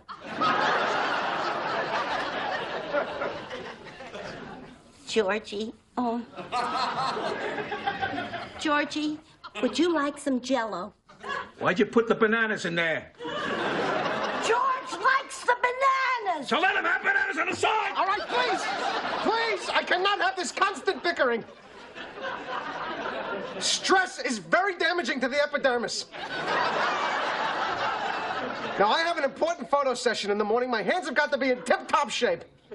So please, keep the television down and the conversation to a minimum. But, Georgie, what about the Jell-O? I'll take it in my room. Who would have thought 20 years ago? Let's go to Matt Wordsworth with news headlines. Matt, good afternoon. Hello, Steve. Hello, everyone. Making news this evening. Malaysia's former Deputy Prime Minister has been freed from jail in Kuala Lumpur after being granted a royal pardon. 70-year-old Anwar Ibrahim has been in and out of jail for almost 20 years after a falling out with the government.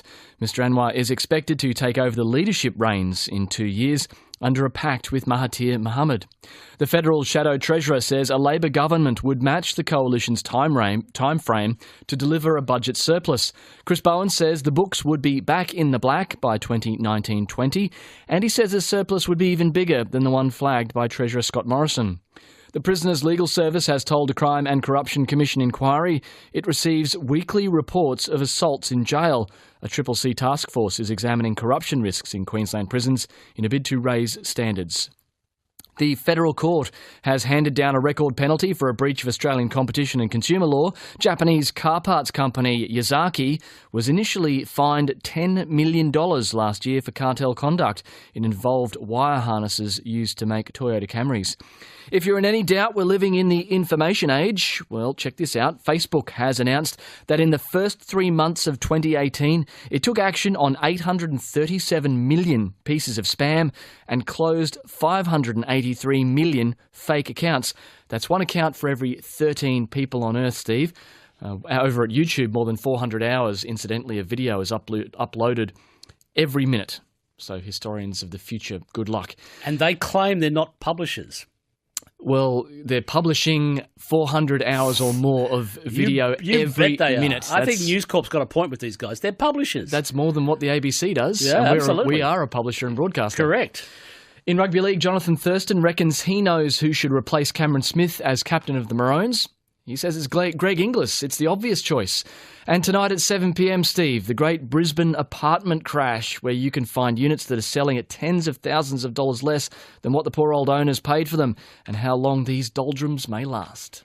You picked yourself up an apartment yet? Now that you moved back to Brisbane Vegas? I had one from before I left. Oh, okay. So I'm one of those apartment owners, Steve. I'm living that story. Matt, thanks very much. Thank you. You'll see Matt tonight on ABC TV. ABC Radio Brisbane traffic. Couple of breakdowns at the moment. One in the city on Queen Street northbound, the centre lane before Adelaide Street. At Toombul, got a breakdown. Sandgate Road southbound, left lane before East-West Artill Road. Lights still flashing at Upper Magvat. Technicians on site repairing those Mains Road and Clump Road. So busy intersection. Do take it easy through there. The M1 northbound is slow from Tanamira to Slacks Creek after an earlier crash. Johnson Road's been heavy both ways through Larapinta between Paradise Road and Stapleton Road. Gibby Road outbound busy in spots from Kedron to Castledine. Sandgate Road northbound through Clayfield and Virginia, and Coronation Drive inbound and so from Auckland Flower to North Quay. Heavy on the Riverside Expressway and Captain Cook Bridge both ways through the city, and Gregor Terrace has settled down as you make way through Spring Hill with the peak conditions. Mogul Road still busy both ways between Taringa and Kenmore, the Western Freeway from Mount Coot to the Fig Tree Pocket, and Milton Road from Auckland Flower to Miskin Street at Toowong. It's been heavy on the Gateway extension from Currabee to Logan Motorway at Drewvale, Pacific Motorway outbound through Wollongabba and Greenslopes, and the Ipswich Motorway run from Rockley to Oxley. Also delays still on the Gateway southbound, is settling down though through Belmont around Old Cleveland Road, and also the M1 busy from Logan Road to the Gateway merge at 8 Mile Plains, and the Gateway northbound has been heavy from Southern Crossway to Nudgee and Deagon to Bracken Ridge. From the Australian Traffic Network, I'm Brad. That's the latest. I'll have more details after 6 on ABC Radio Brisbane. Brad, thank you very much. I should mention that the Blues on Broadbeach event is due to start tomorrow down the Gold Coast. The podcast that I listen to, which is called Nothing But the Blues, has mentioned it a couple of times. So this podcast is actually produced in England, and they say that Blues on Broadbeach is the largest free blues festival anywhere in the world. Now, I don't know if that's true, but that's what they say. So I managed to interview Robert Cray recently, so I'm going to play you that because it starts tomorrow. I'll take weather in just a moment from Jenny, but Wade of Redcliffe says, Steve, for information, tonight is the 75th anniversary of the RAAF Dam Busters raid on Germany. I'm losing my voice. Jen, you better tell me about the weather today. I will, and I'll tell you about Gold Coast weather for the Blues Festival. It's on the weekend, Steve, I think. So we're looking at pretty good weather down there. 11 to 25 on Saturday, sunny, light winds. 12 to 24, mostly sunny, with just the chance of a shower. Only a millimetre, if indeed it happens at all. 24 the top on Sunday. So great weather for a blues festival. Here in Brisbane, it's been a gorgeous day yet again. We seem to be enjoying these beautiful autumn days. Pretty chilly overnight to the west, with 5 degrees the minimum in Amberley this morning, a top of 25 this afternoon, and in the city 11 to 24.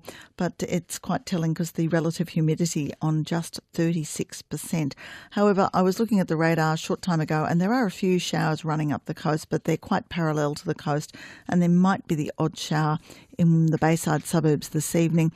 Just a slight chance of that happening. There won't be much in it. And tomorrow we're looking at a similar day. There's a 30% chance of a shower late morning and into the afternoon, and a little bit of cloud around. South to southwesterly winds to 20 kilometres per hour. They'll turn southeasterly up to 30 kilometres per hour through the morning, but then easing off later in the day. And the other thing that's interesting is tonight we could see the tides, the high tide, exceeding the highest astronomical tide.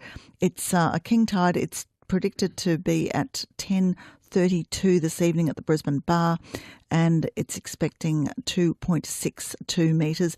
So I was in Albion near Breakfast Creek earlier today, and the tide signs have been unlocked, and people are being warned about leaving their car in the street there because the tide could come up through the drains.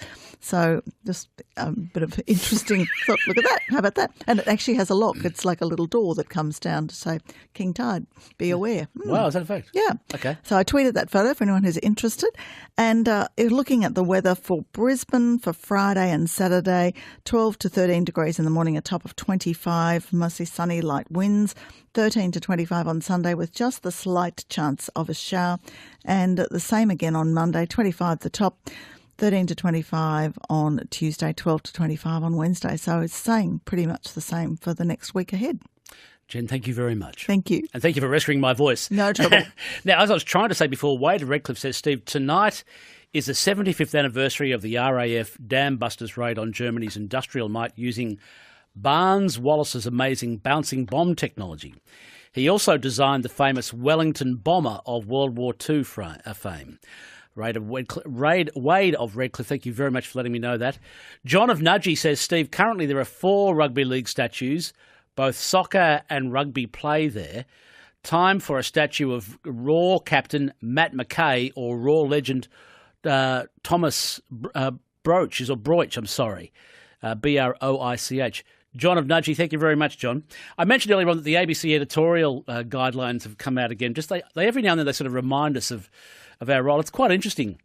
So we don't use the brand names of the football stadium. So if you hear us use what look like the older names, this is why. So Panthers Stadium is okay. So the only stadium in Australia that the ABC can use as a sponsor name is AAMI Park in Melbourne. The rest need to be as follows. Panthers Stadium, the Olympic Stadium instead of ANZ, the Sydney Football Stadium instead of Alliance, Leichhardt Oval, Campbelltown Stadium, Townsville Stadium instead of 1300 Smiles Stadium, the Hunter Stadium instead of McDonald Jones Stadium, the Mount Smart Stadium, Amy Park, mainly because Melbourne Rectangular Stadium sounds ridiculous, Robina Stadium instead of Seabus Stadium, Lang Park instead of Suncorp Stadium, Brookvale Oval instead of Lottoland, Cogra Oval, Canberra Stadium and not GIO Stadium, and Shark Park instead of whatever they call it these days. That editorial direction from the ABC's editorial division. ABC Radio, your home for the best coverage of news and current affairs. Join me, Linda Mottram, as we bring you the top news and analysis from across the country and around the world on PM. Starting at the new time of 6:30. That's Monday to Friday on ABC Radio. All you need to know in your busy day in just half an hour. PM 6:30 every weekday evening on ABC Radio.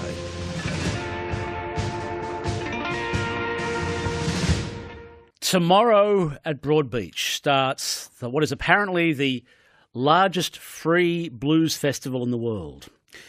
Think names like this of contemporary times: Stevie Ray Vaughan, now passed away, Eric Clapton, Buddy Guy, and Robert Cray. Coming to the Gold Coast this week, the Robert Cray Band promises to take you back to Chicago. I caught up with Robert Cray ahead of his Australian tour. Can I have your attention, please, so that everyone can enjoy the show? Please turn the flash on your cameras off. No audio or video recording will be allowed during this performance. Thank you for your cooperation. Please enjoy the show.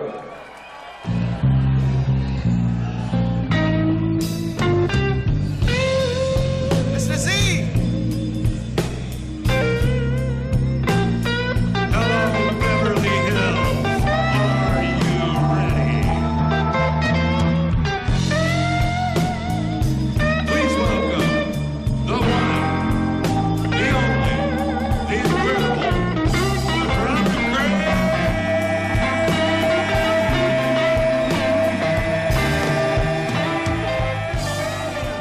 Yeah, I'd love coming to Australia.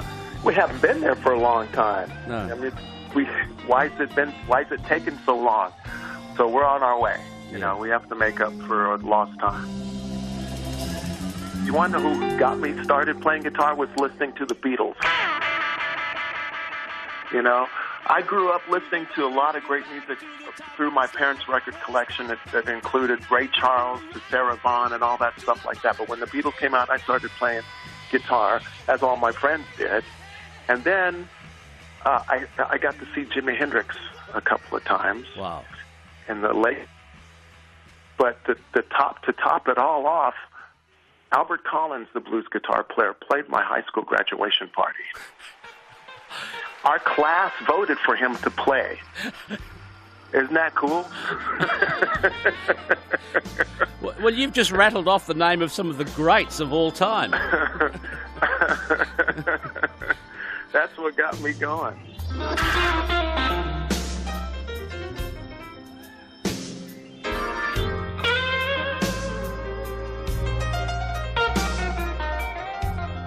Everybody has their way of holding or touching a guitar. Everybody has their own little tone that they like. My tone is bright, I think, from the Albert Collins influence.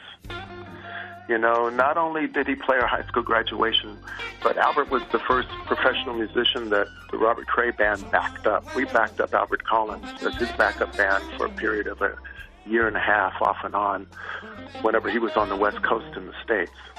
And so I stood behind him, and I think that rubbed off, you know. You played with Stevie Ray Vaughan, probably one of the last guys who did on stage before he was killed, I believe, in an accident after that. Can you tell me about that night?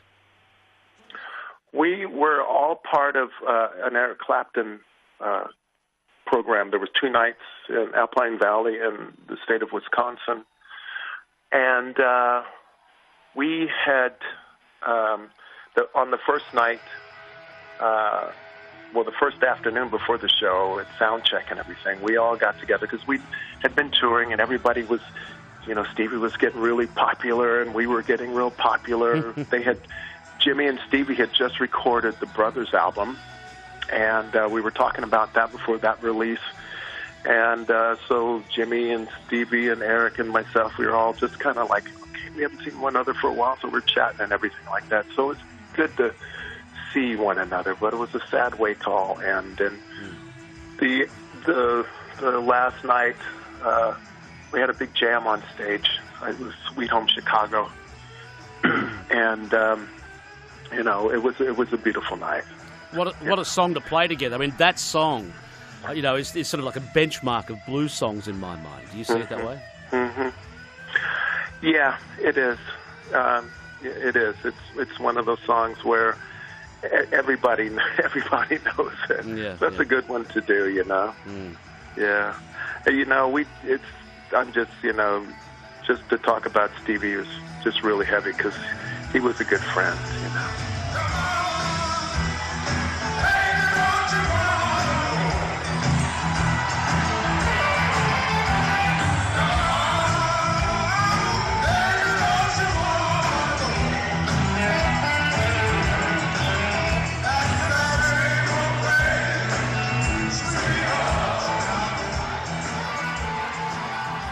Tell me a little bit about yourself, Robert Cray, the person. Your fans will know you as Robert Cray, the guitarist, the artist, the songwriter. But who is Robert Cray when he's not playing guitar, when the instruments are down and when he's kicking back? Who are you? Who am I? I'm the guy who takes our son to school in the morning, who gets up and cooks him breakfast and picks him up after school and thinks about what's going to be made for dinner, and goes to the grocery store and cooks the dinner, and takes the boy to baseball practice or the basketball practice or soccer practice. In my mind, blues music is, in a sense, very different from how it started out. It started out from the deprivation and the degradation and the struggles of black people in the United States. But today it's just huge. Everyone identifies with blues. Why do you think that is, Robert Cray? It encompasses everything, and it's in all kinds of music. But I think people are using the term and incorporating a lot of other flavors into it. Okay. On the rock side, on the soul side, which is something that we do, and I see a lot more people taking it from the more country traditional style, playing acoustic instruments, and then you have the guys that are playing the Delta slide blues and the harmonica players. I just think it's something that a lot of people can relate to, but it's not unlike country music, in the sense that the lyric is very important, and it's about love, loss of love, and relationships. Which actually, when you put it that way, all music is about. You're a great storyteller, aren't you? I mean, in your songs, you're a great storyteller. You not only get the music, but you get the story, and it builds a picture in the imagination of the listener. I try to do that, and the coach who is my inspiration is a good friend who used to be one of our co-producers and one of the great songwriters for us in the early days, by the name of Dennis Walker. Just the writer of Strong Persuader and Porch Light and songs like that. Please welcome Robert Cray and High Rhythm.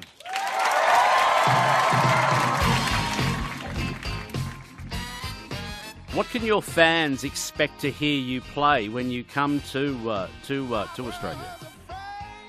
Well, we go all the way back to our Bad Influence record that came out in 1983, and all the way to the current record.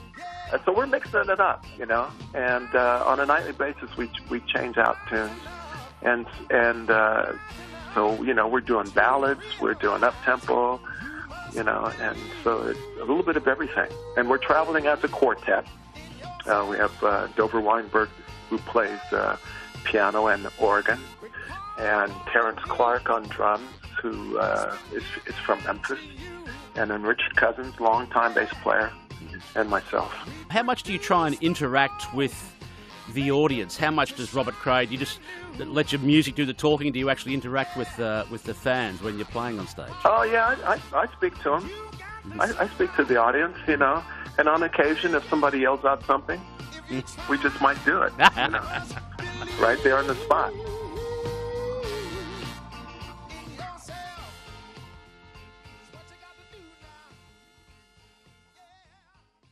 Robert Cray, here in Australia for Blues on Broadbeach, which kicks off tomorrow on the Gold Coast. And if I get a chance, I'd love to play a Robert Cray song between now and the 6 o'clock news. I'll see how I go. New audiobooks available now at ABC Shop. Great Australian World War II stories by John Gatfield. The classic Schindler's List by Thomas Keneally. This his 34th birthday. Oscar Schindler was celebrating the general succulence of life. And Joan Lindsay's timeless classic, Picnic at Hanging Rock. We can't go much further, said Miranda. I promised Mademoiselle we wouldn't be long away. Visit your local ABC centre or shop online at abcshop.com.au. Just on the trains, and I'm talking about Brisbane's trains, not Island's trains, like I tweeted something before accidentally, so my apologies if I confused you. It's 8 minutes to 6, and on the trains there are major delays on the Cleveland line. So if you're taking the train home or moving about, just bear in mind there are major problems on the Cleveland line. Other lines appear okay. Bill Lawry, the voice of cricket in Australia, has announced it's time to stop broadcasting, and he's hanging up. Do you hang up the microphone or you hang up the headphones? I'm not sure which. Anyway, he's hanging up. The 81-year-old has confirmed he's turned down offers from Fox Sports and the Seven Network, opting for retirement after Nine's recent loss of the television media rights. Bill Lawry is a legend on and off the field, and if you don't believe me, take a listen to this. Bang, bang, that awful sound. Bang, bang, my baby shout. Full pitch and bang! Bang, bang, bang! It's gone. It's gone all the way. What a player, is he, in some form? Not a bad time to bowl. The pressure's been on the Australian batsman. The runs have dried up.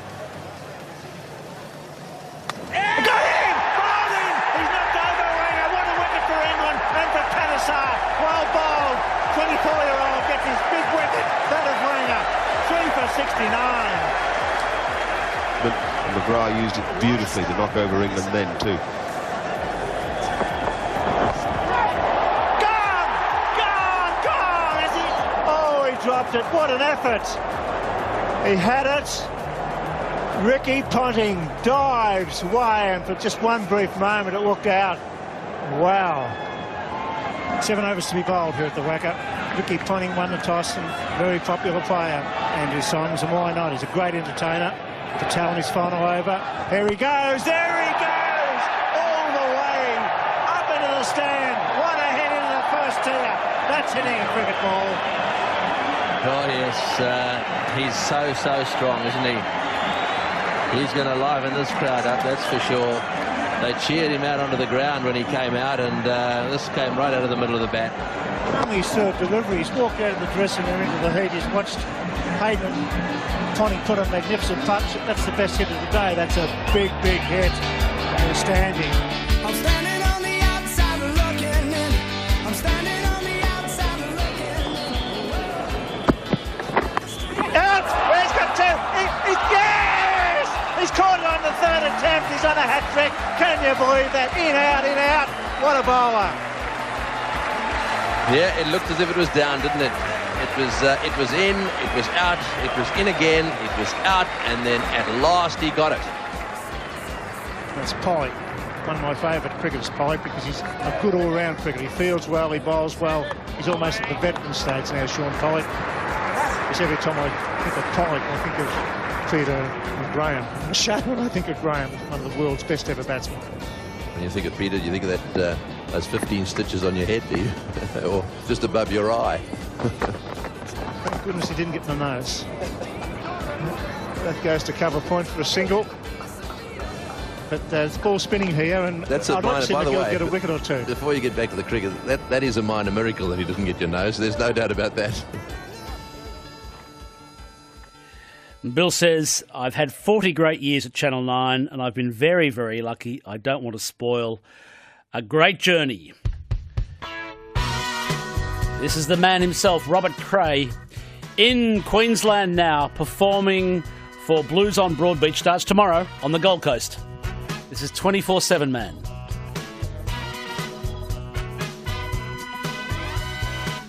Who in this party's off the hook? I had to take a closer look. Would it be possible, honey, to have a little talk with you? Oh, baby, I'll be your shelter when you're homeless. Be your light in the dark. This ain't no lie, honey, if that's what's going through your mind. Oh, baby, I just want to be your 24/7 man now, just as strong as I can. I just wanna be your 24/7 man, girl. Ain't no shame in my game, girl. Some men may cheat, some men may lie, without ever batting an eye. But I'm not that kind of guy, honey. You're pressing heavy on my mind, oh baby. You need some love and come to me. You need some company, come to me. You need some squeeze and come to me. You need a little kiss and come to me. I just want to be your 24/7 man, girl, just as long as I can. I just want to be your 24/7 man, girl. Ain't no shame in my game, girl. You need a little money, come to me. You need a little honey, come to me. You positively look delicious, baby. You're really rocking up my mind, oh baby. I wanna rock with you, baby. I wanna roll with you, honey. I wanna squeeze you, baby, till you drop all my money. 24/7, 24/7, hey now, girl. 24/7, 24/7, hey now. 24/7. Robert Cray, 24/7 Man. The last man to play with Stevie Ray Vaughan before he tragically died. And here, Robert Cray is in Queensland now and he is performing on the Gold Coast for Blues on Broadbeach, the largest free blues festival anywhere in the world, apparently. And it starts tomorrow here in Queensland. On ABC Radio tonight after 7 o'clock, the delightful, divine Kelly Higgins. Hello. Hello, Kelly. Steve, tonight, Andre Laporte and Gillian Whiting coming in between 7 and 8, which should be a lot of fun. There's a new documentary coming out. Well, it's not a documentary, actually. It's a film coming about the life of Freddie Mercury called, go on, guess what it's called? Queen? Bohemian Rhapsody. Bohemian Rhapsody. That would have been your second guess, though. That would have been my second guess, yes. Yeah, they didn't think long and hard about what to call it. Actually, I would have called it I Want to Break Free. Don't Stop Me Now. Anything but Bohemian Rhapsody actually probably would have been a better title. Anyhow, so we're going to talk about that, our favourite Queen songs, but also those biopics, the good ones and the bad ones. Trump Day, Hump Day, that should be a lot of fun. And we're going to find out which Australian female it is that bites the bum of males when she's ready for a bit of lovin', Steve. I can hardly wait, Kelly. Send your complaints to Michelle Guthrie, Managing Director, GPO Box 994 City in 2000. You'll love it. Thank you, Kelly. Kelly Higgins Divine at 7 o'clock this evening. Craig Zonka and Rebecca Livingston. Wake up with us for your local news, weather and traffic. And it's about you, the voices of Brisbane. So call in, text or tweet. And join us weekday mornings from 6 on ABC Radio Brisbane.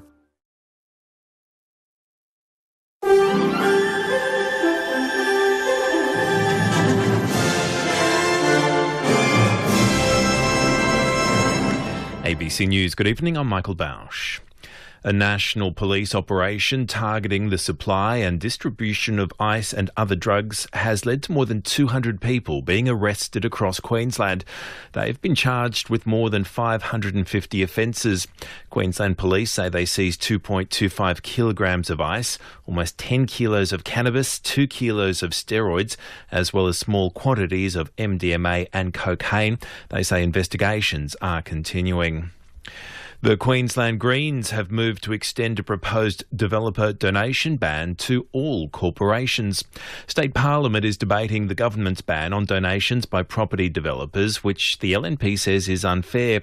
Introducing his own bill for the first time, the Greens' Michael Berkman wants to go further, outlawing contributions from any firm that exists to make a profit. It would be foolhardy to think that the real or perceived risk of corruption begins and ends with donations from developers to local government. The federal shadow treasurer says a Labor government would match the coalition's time frame to deliver a budget surplus. Chris Bowen says the books would be back in the black by 2019-20, and he says the surplus would be even bigger than the one flagged by Treasurer Scott Morrison. Mr Bowen's also told the National Press Club there's no excuse for the government to delay the release of a Productivity Commission report into landmark GST reforms. Overseas, there's been another attack on police in Indonesia, this time by militants wielding samurai swords. The ABC's David Lipson reports. Police in the province of Riau on Sumatra say 5 militants drove a white van into the Pekanbaru police station before jumping out and attacking with samurai swords. One officer was killed and several injured before 4 attackers were shot dead and the 5th arrested. One journalist waiting for a press conference to start was also hurt in the attack.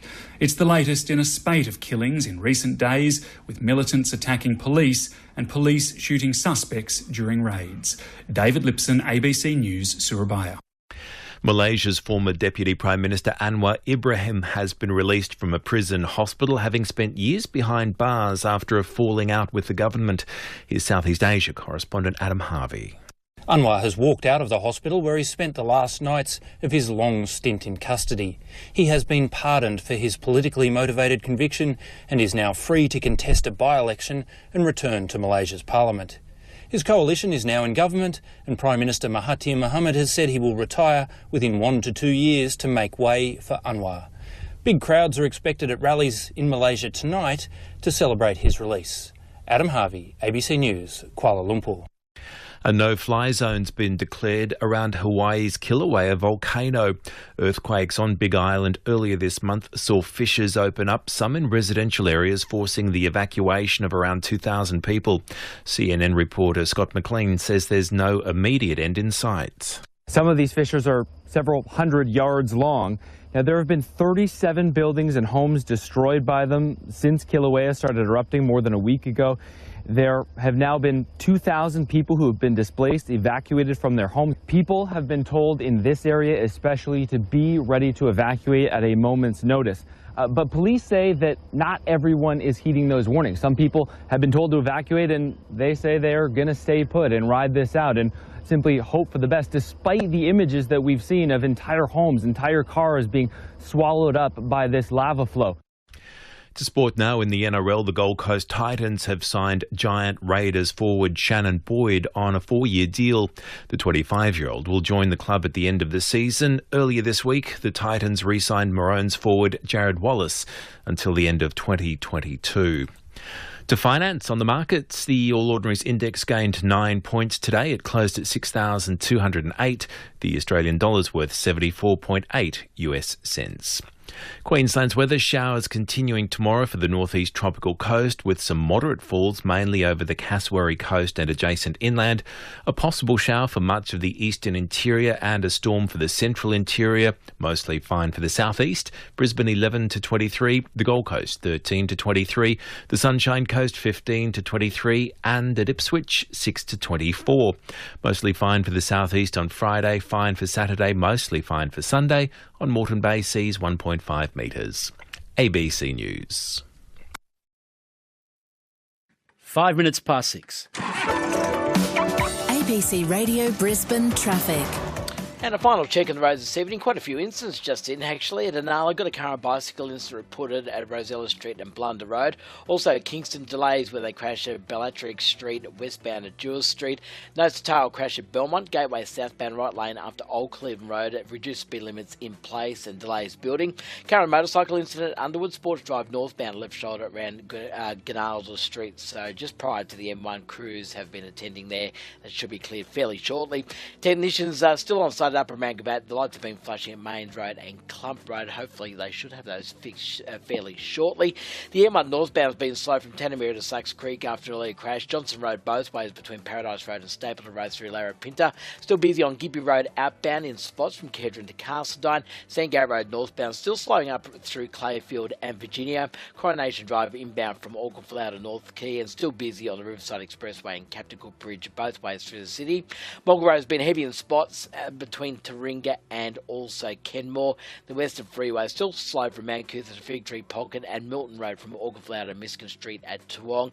The Gateway extension is easing, slowing now from Stretton to Logan Motorway at Drewvale, and delays on the Pacific Motorway outbound through Wollongabba and Greenslopes. Still quite heavy on the Ipswich Motorway run from Rockley to Blunder Road at Oxley, and also the Gateway northbound from Southern Crossway to Nudgee and Deegan to Bracken Ridge. The M1 from Logan Road, 8 Mile Plains, right through to Daisy Hill. From the Australian Traffic Network, I'm Brad. That's the latest traffic on ABC Radio Brisbane. This is ABC Radio Brisbane with Steve Austin. 6:07, minor delays on the Doomben rail line and major delays on the Cleveland line. Other than that, the trains appear to be okay. No significant power outages that I'm aware of. Currently in the city, in fact, the whole of southeast Queensland, it's around about 19 degrees right now. Well, this week, the Crime and Corruption Commission has commenced public hearings examining the risk of corruption in our corrective service facilities, or prisons. Focusing on adult prisons, Task Force Flaxton is in the process of reviewing a range of public submissions, including one from Sisters Inside, who have claimed that the state of Queensland is essentially sexually assaulting prisoners. Debbie Kilroy is the Chief Executive Officer of Sisters Inside. She appeared at the public hearing earlier on today. Debbie Kilroy, where is the state of Queensland sexually assaulting prisoners? Good evening, Steve and listeners. Sexually assaulting prisoners is what we call state sexual assault or sexual assault by the state in the form of the strip searching practices inside our prisons. It's done, as I understand it, because they have a drug problem in prisons, and when often family meetups or there's some sort of get-together in the appropriate area, contraband is passed and hidden within the body of the woman prisoner, and they're trying to stop that. Well, that's what we're told, but it's actually not the reality when you look at the records that are kept. So, for example, in 2017, we did a right to information application to get the figures, and there was, I think it was 16,258, I've got the figures here, but just over 16,000 strip searches were undertaken in Queensland women's prisons, and 0.02% found contraband. Now, contraband can be anything. It could be hair ties. It could be a bra that you're not supposed to have. It could be drugs, but it's rarely ever drugs ever found. So, is there a drug problem in women's prisons in Queensland as far as Sisters Inside is concerned? Prisons are a microcosm of our community, so there's always going to be drugs in prison, no matter what. Isn't it intensified in a prison?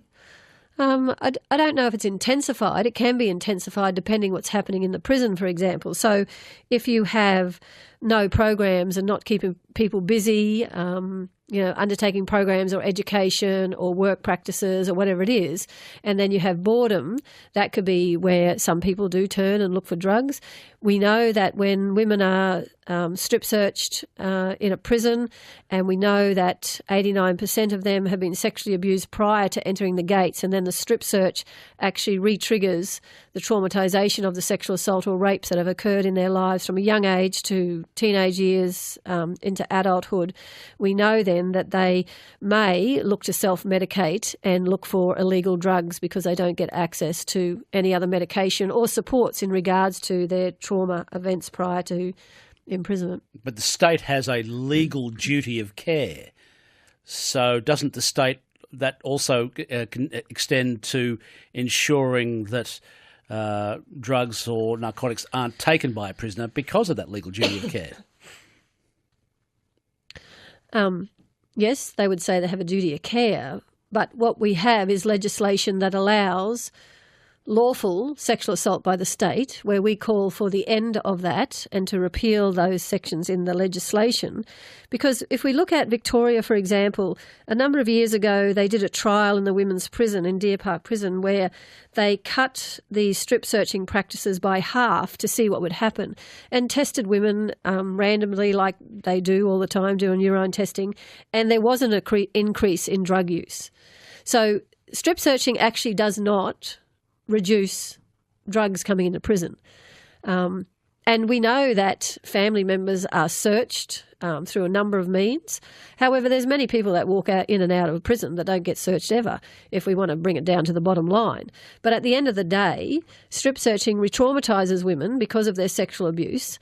And by doing that, it actually triggers, like I said, they want to self-medicate that trauma. My guest is Debbie Kilroy, Chief Executive Officer of Sisters Inside. She was one of those that made a submission at the public hearing today of the Crime and Corruption Commission's Task Force Flaxton hearing that is examining corruption risks in Queensland's corrective services facilities. Does the prison environment naturally foster corruption, Debbie Kilroy? Yes, I believe it does, because it's closed. There's no external independent accountability. If anything that happens in a prison is managed by that prison, is investigated by the prison, the prison investigates itself. There's no transparency or accountability by any independent body as such. Now, you've been calling for a special person to be appointed to bring some accountability to the system, haven't you? Yes, well, the Sofronoff Parole Review, Walter Sofronoff QC, as he was known then, handed down the Sofronoff Parole Review in late 2016. In February 2017, the government responded to the 93 recommendations, which included recommendation 88 to actually implement a independent chief inspectorate of prisons in this jurisdiction. That's similar to the Western Australian model. Now, that's some 15 months ago that was agreed to by the government, that recommendation would be implemented. We read in Corrective Services submissions that actually state they're just starting to look at investigating that to commence the implementation. That is not good enough to actually for the corrective services to be dragging their heels. We need some independence, and we need accountability, and we need transparency. If the community wants prisons, well, then we actually need to ensure that they are not corrupt and that people aren't being abused, and that, we want prisons, we need to open the doors and have them transparent. My guest is Debbie Kilroy, Chief Executive Officer of Sisters Inside. This is ABC Radio Brisbane. Steve Austin's my name. You also raised the issue of prison overcrowding, I think expressing particular concern about women's conditions and the fact that there's a new prison will be turned into a women's prison very soon. What's this indicating as far as overcrowding in our corrective services or prisons is concerned? Well, I can just say prisons have become overcrowded, from decades ago, and they will continue to do so if we're relying on prison to You don't believe they correct anything, do you? You don't believe they correct anything? No, they don't. It's a misnomer. Prisons have become the default response for government and policies around homelessness, poverty, trauma, abuse, mental health, drug addiction and rehab. All the money is being sucked up by the prison industry, and there's no money. Well, actually money is being eviscerated out of social services by successive governments, and it must stop. Otherwise, we're just going to be in the same situation where we build more prisons, until the point where we have a situation as in the US, in California, where the United States Supreme Court actually made a ruling that they had to reduce the prison population because funds were coming out of education, out of housing, out of health budgets, where the prison was overweighting all the budget and no other services were being funded for people who are marginalised and disadvantaged. Prisons are the dumping grounds for the most marginalised people in our community, particularly Aboriginal and Torres Strait Islander women. They are the fastest group that is growing inside our prison system. And predominantly it's about the remand numbers and for what we call public type survival offences and where they're victims of violence themselves and for defending themselves. So what's the public policy response that state government can do? You've made your submission to the hearing today. What's the policy response that the state government needs to consider finally?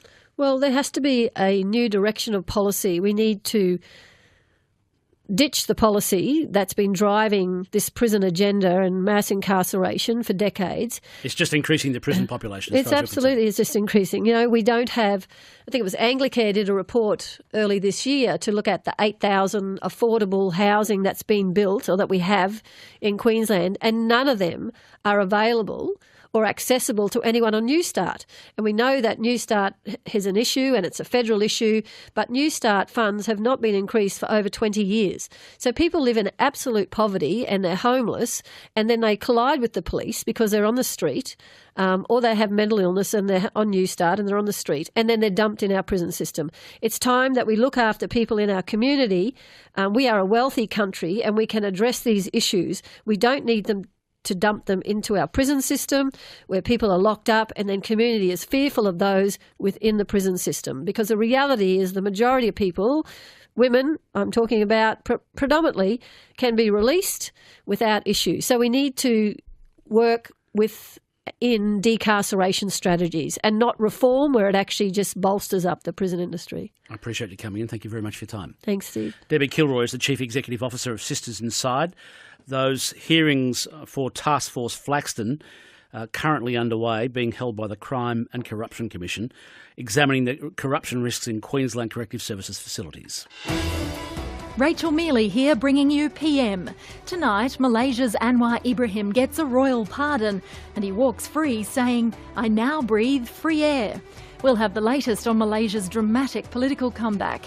Also, you'll hear about the research into how the heart forms in the womb. It's offering the prospect of more babies with heart defects making it to term, and will hopefully reduce the chance of families having to make a heartbreaking decision. They just said that we didn't have long to decide what we wanted to do, and they talked about, you know, her quality of life and that they didn't think that it would be a good outcome. Hope you'll join me for PM at 6:30 tonight. 17 past 6. Love to have you along. Steve Austin's my name.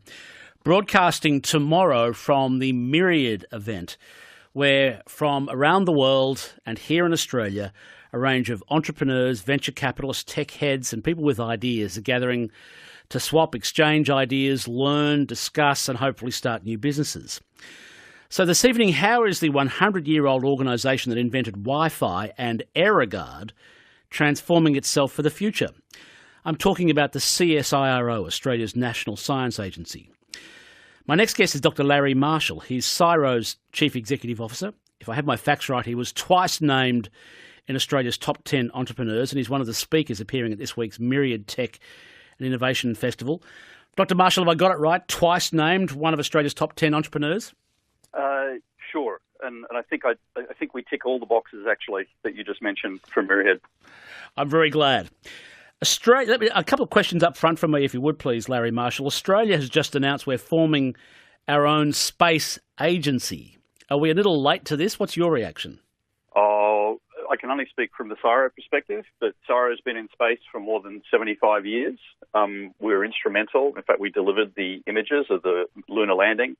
Partnered with NASA for over 50 years, and we're probably the largest recipient of space data through the space supercomputer PAWSI in West Australia and the the Australian Square Kilometre Array Pathfinder, which receives more raw data than the entire world's internet traffic. The Kiwis have already sent a rocket into space, New Zealand. We have no launch site, although there was many years ago a serious plan for a launch site in North Queensland because it was near the equator. How do you envisage sort of that a space business or industry would go in Australia? Oh, launch capability is over 50 years old, so there's not much new about that. frankly, I don't think it's about big rockets. It's about things like big data. And Australia's got some amazing capability in big data. In particular, the National Innovation and Science Agenda helped create Data 61, Australia's largest dedicated big data, machine learning and predictive analytics organisation, which, by the way, is part of CSIRO. My guest is Dr. Larry Marshall. He's the Chief Executive Officer. He's speaking at Myriad on the Tech and Innovation Festival. You'll be focusing on culture, and you'll be exploring how CSIRO, which invented Wi-Fi and AeroGuard, is transforming itself and the nation for the future. And I'm intrigued to know that once in the past you've spoken about Australia's innovation dilemma. What is that innovation dilemma that we face, Larry Marshall? Yeah, put simply, we put about $10 billion a year into science, and we rank about 10th in the world for our science excellence. So we're right up there along the best of the best. But we don't rank anywhere near as highly in our innovation. We're about 81st for innovation efficiency, technically about 23rd in the world for innovation, and we're last in the OECD for collaboration. But if you think about it, we don't produce companies like General Electric or Intel or Johnson & Johnson. And the question for us is, can we change that? Because given all the disruption that's happening around the world, the future is going to be defined by the innovators. So we really need to up our performance in that area. What is it about our culture that's not been producing that? Australians are very proud of CSIRO historically, and it was always a very sort of cutting-edge organisation. But why is it that we're not producing those collaborative companies or those innovative companies? Yeah, so we still are. We're in. So CSIRO got on a list last year that we've never been on before. We're in the top 20 of the world's most innovative organisations. Okay, we're very proud of that. That makes Australia number 3 on the list of the world's most innovative organisations. But the problem is we don't have the same ecosystem that places like Silicon Valley and Israel have. And so in order to fix that, we're taking our scientists and the scientists of all Australian universities through a bit of an entrepreneurial journey. And we do it in 2 ways. One is a program called ON, which is the nation's only science accelerator. And it's probably run through 200 teams in the last 2 years. And it's generated a number of startups.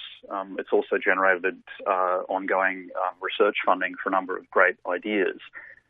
The amazing thing about that, for a new program, and it was funded by the National Innovation and Science Agenda, those 8 companies that it's produced have raised about $10 million in capital.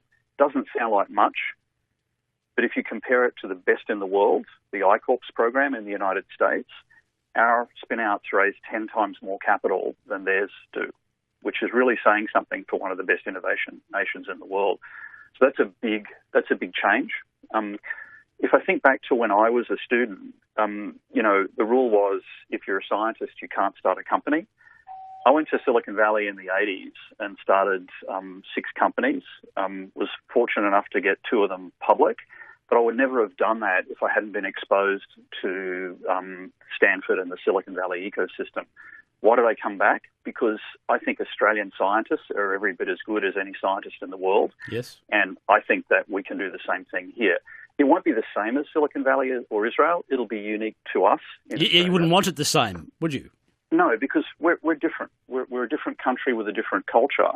But when I look at that amazing science excellence, when I look at the incredible breakthroughs that we've created, we're just missing that last piece about how to get it into the market. So this is a cultural issue. Is it a business culture, a science culture, a higher education / university culture? It was when I was a student, and it's still, I'd say, prevalent now. But don't blame the universities. Even Stanford is not innovative. It's not what they do. They do fantastic research and they educate great students.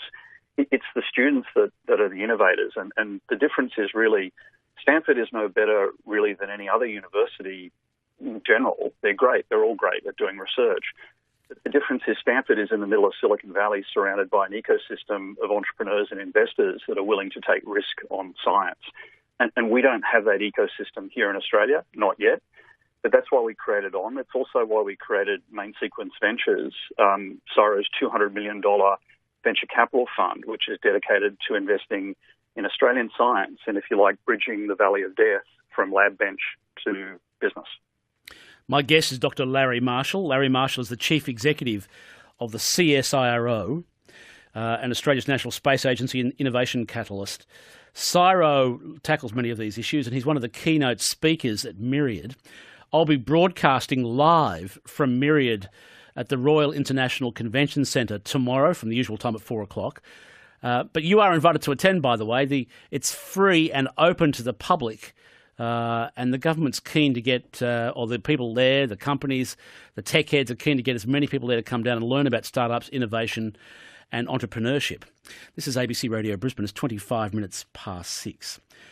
So how would you go about... So here in Queensland, this is the second time something like Myriad has been on, Larry Marshall, and there's a real move here to try and create sort of an intensity or a community of entrepreneurship and startups here. And there's all sorts of little pockets happening all over the place. And apparently now, this stuff is really happening here in Queensland with the way of new companies. What would you do to improve the culture, to tweak the culture? Israel is constantly the benchmark of the world. This minute little country is the world's leader in innovation. So what would you change here?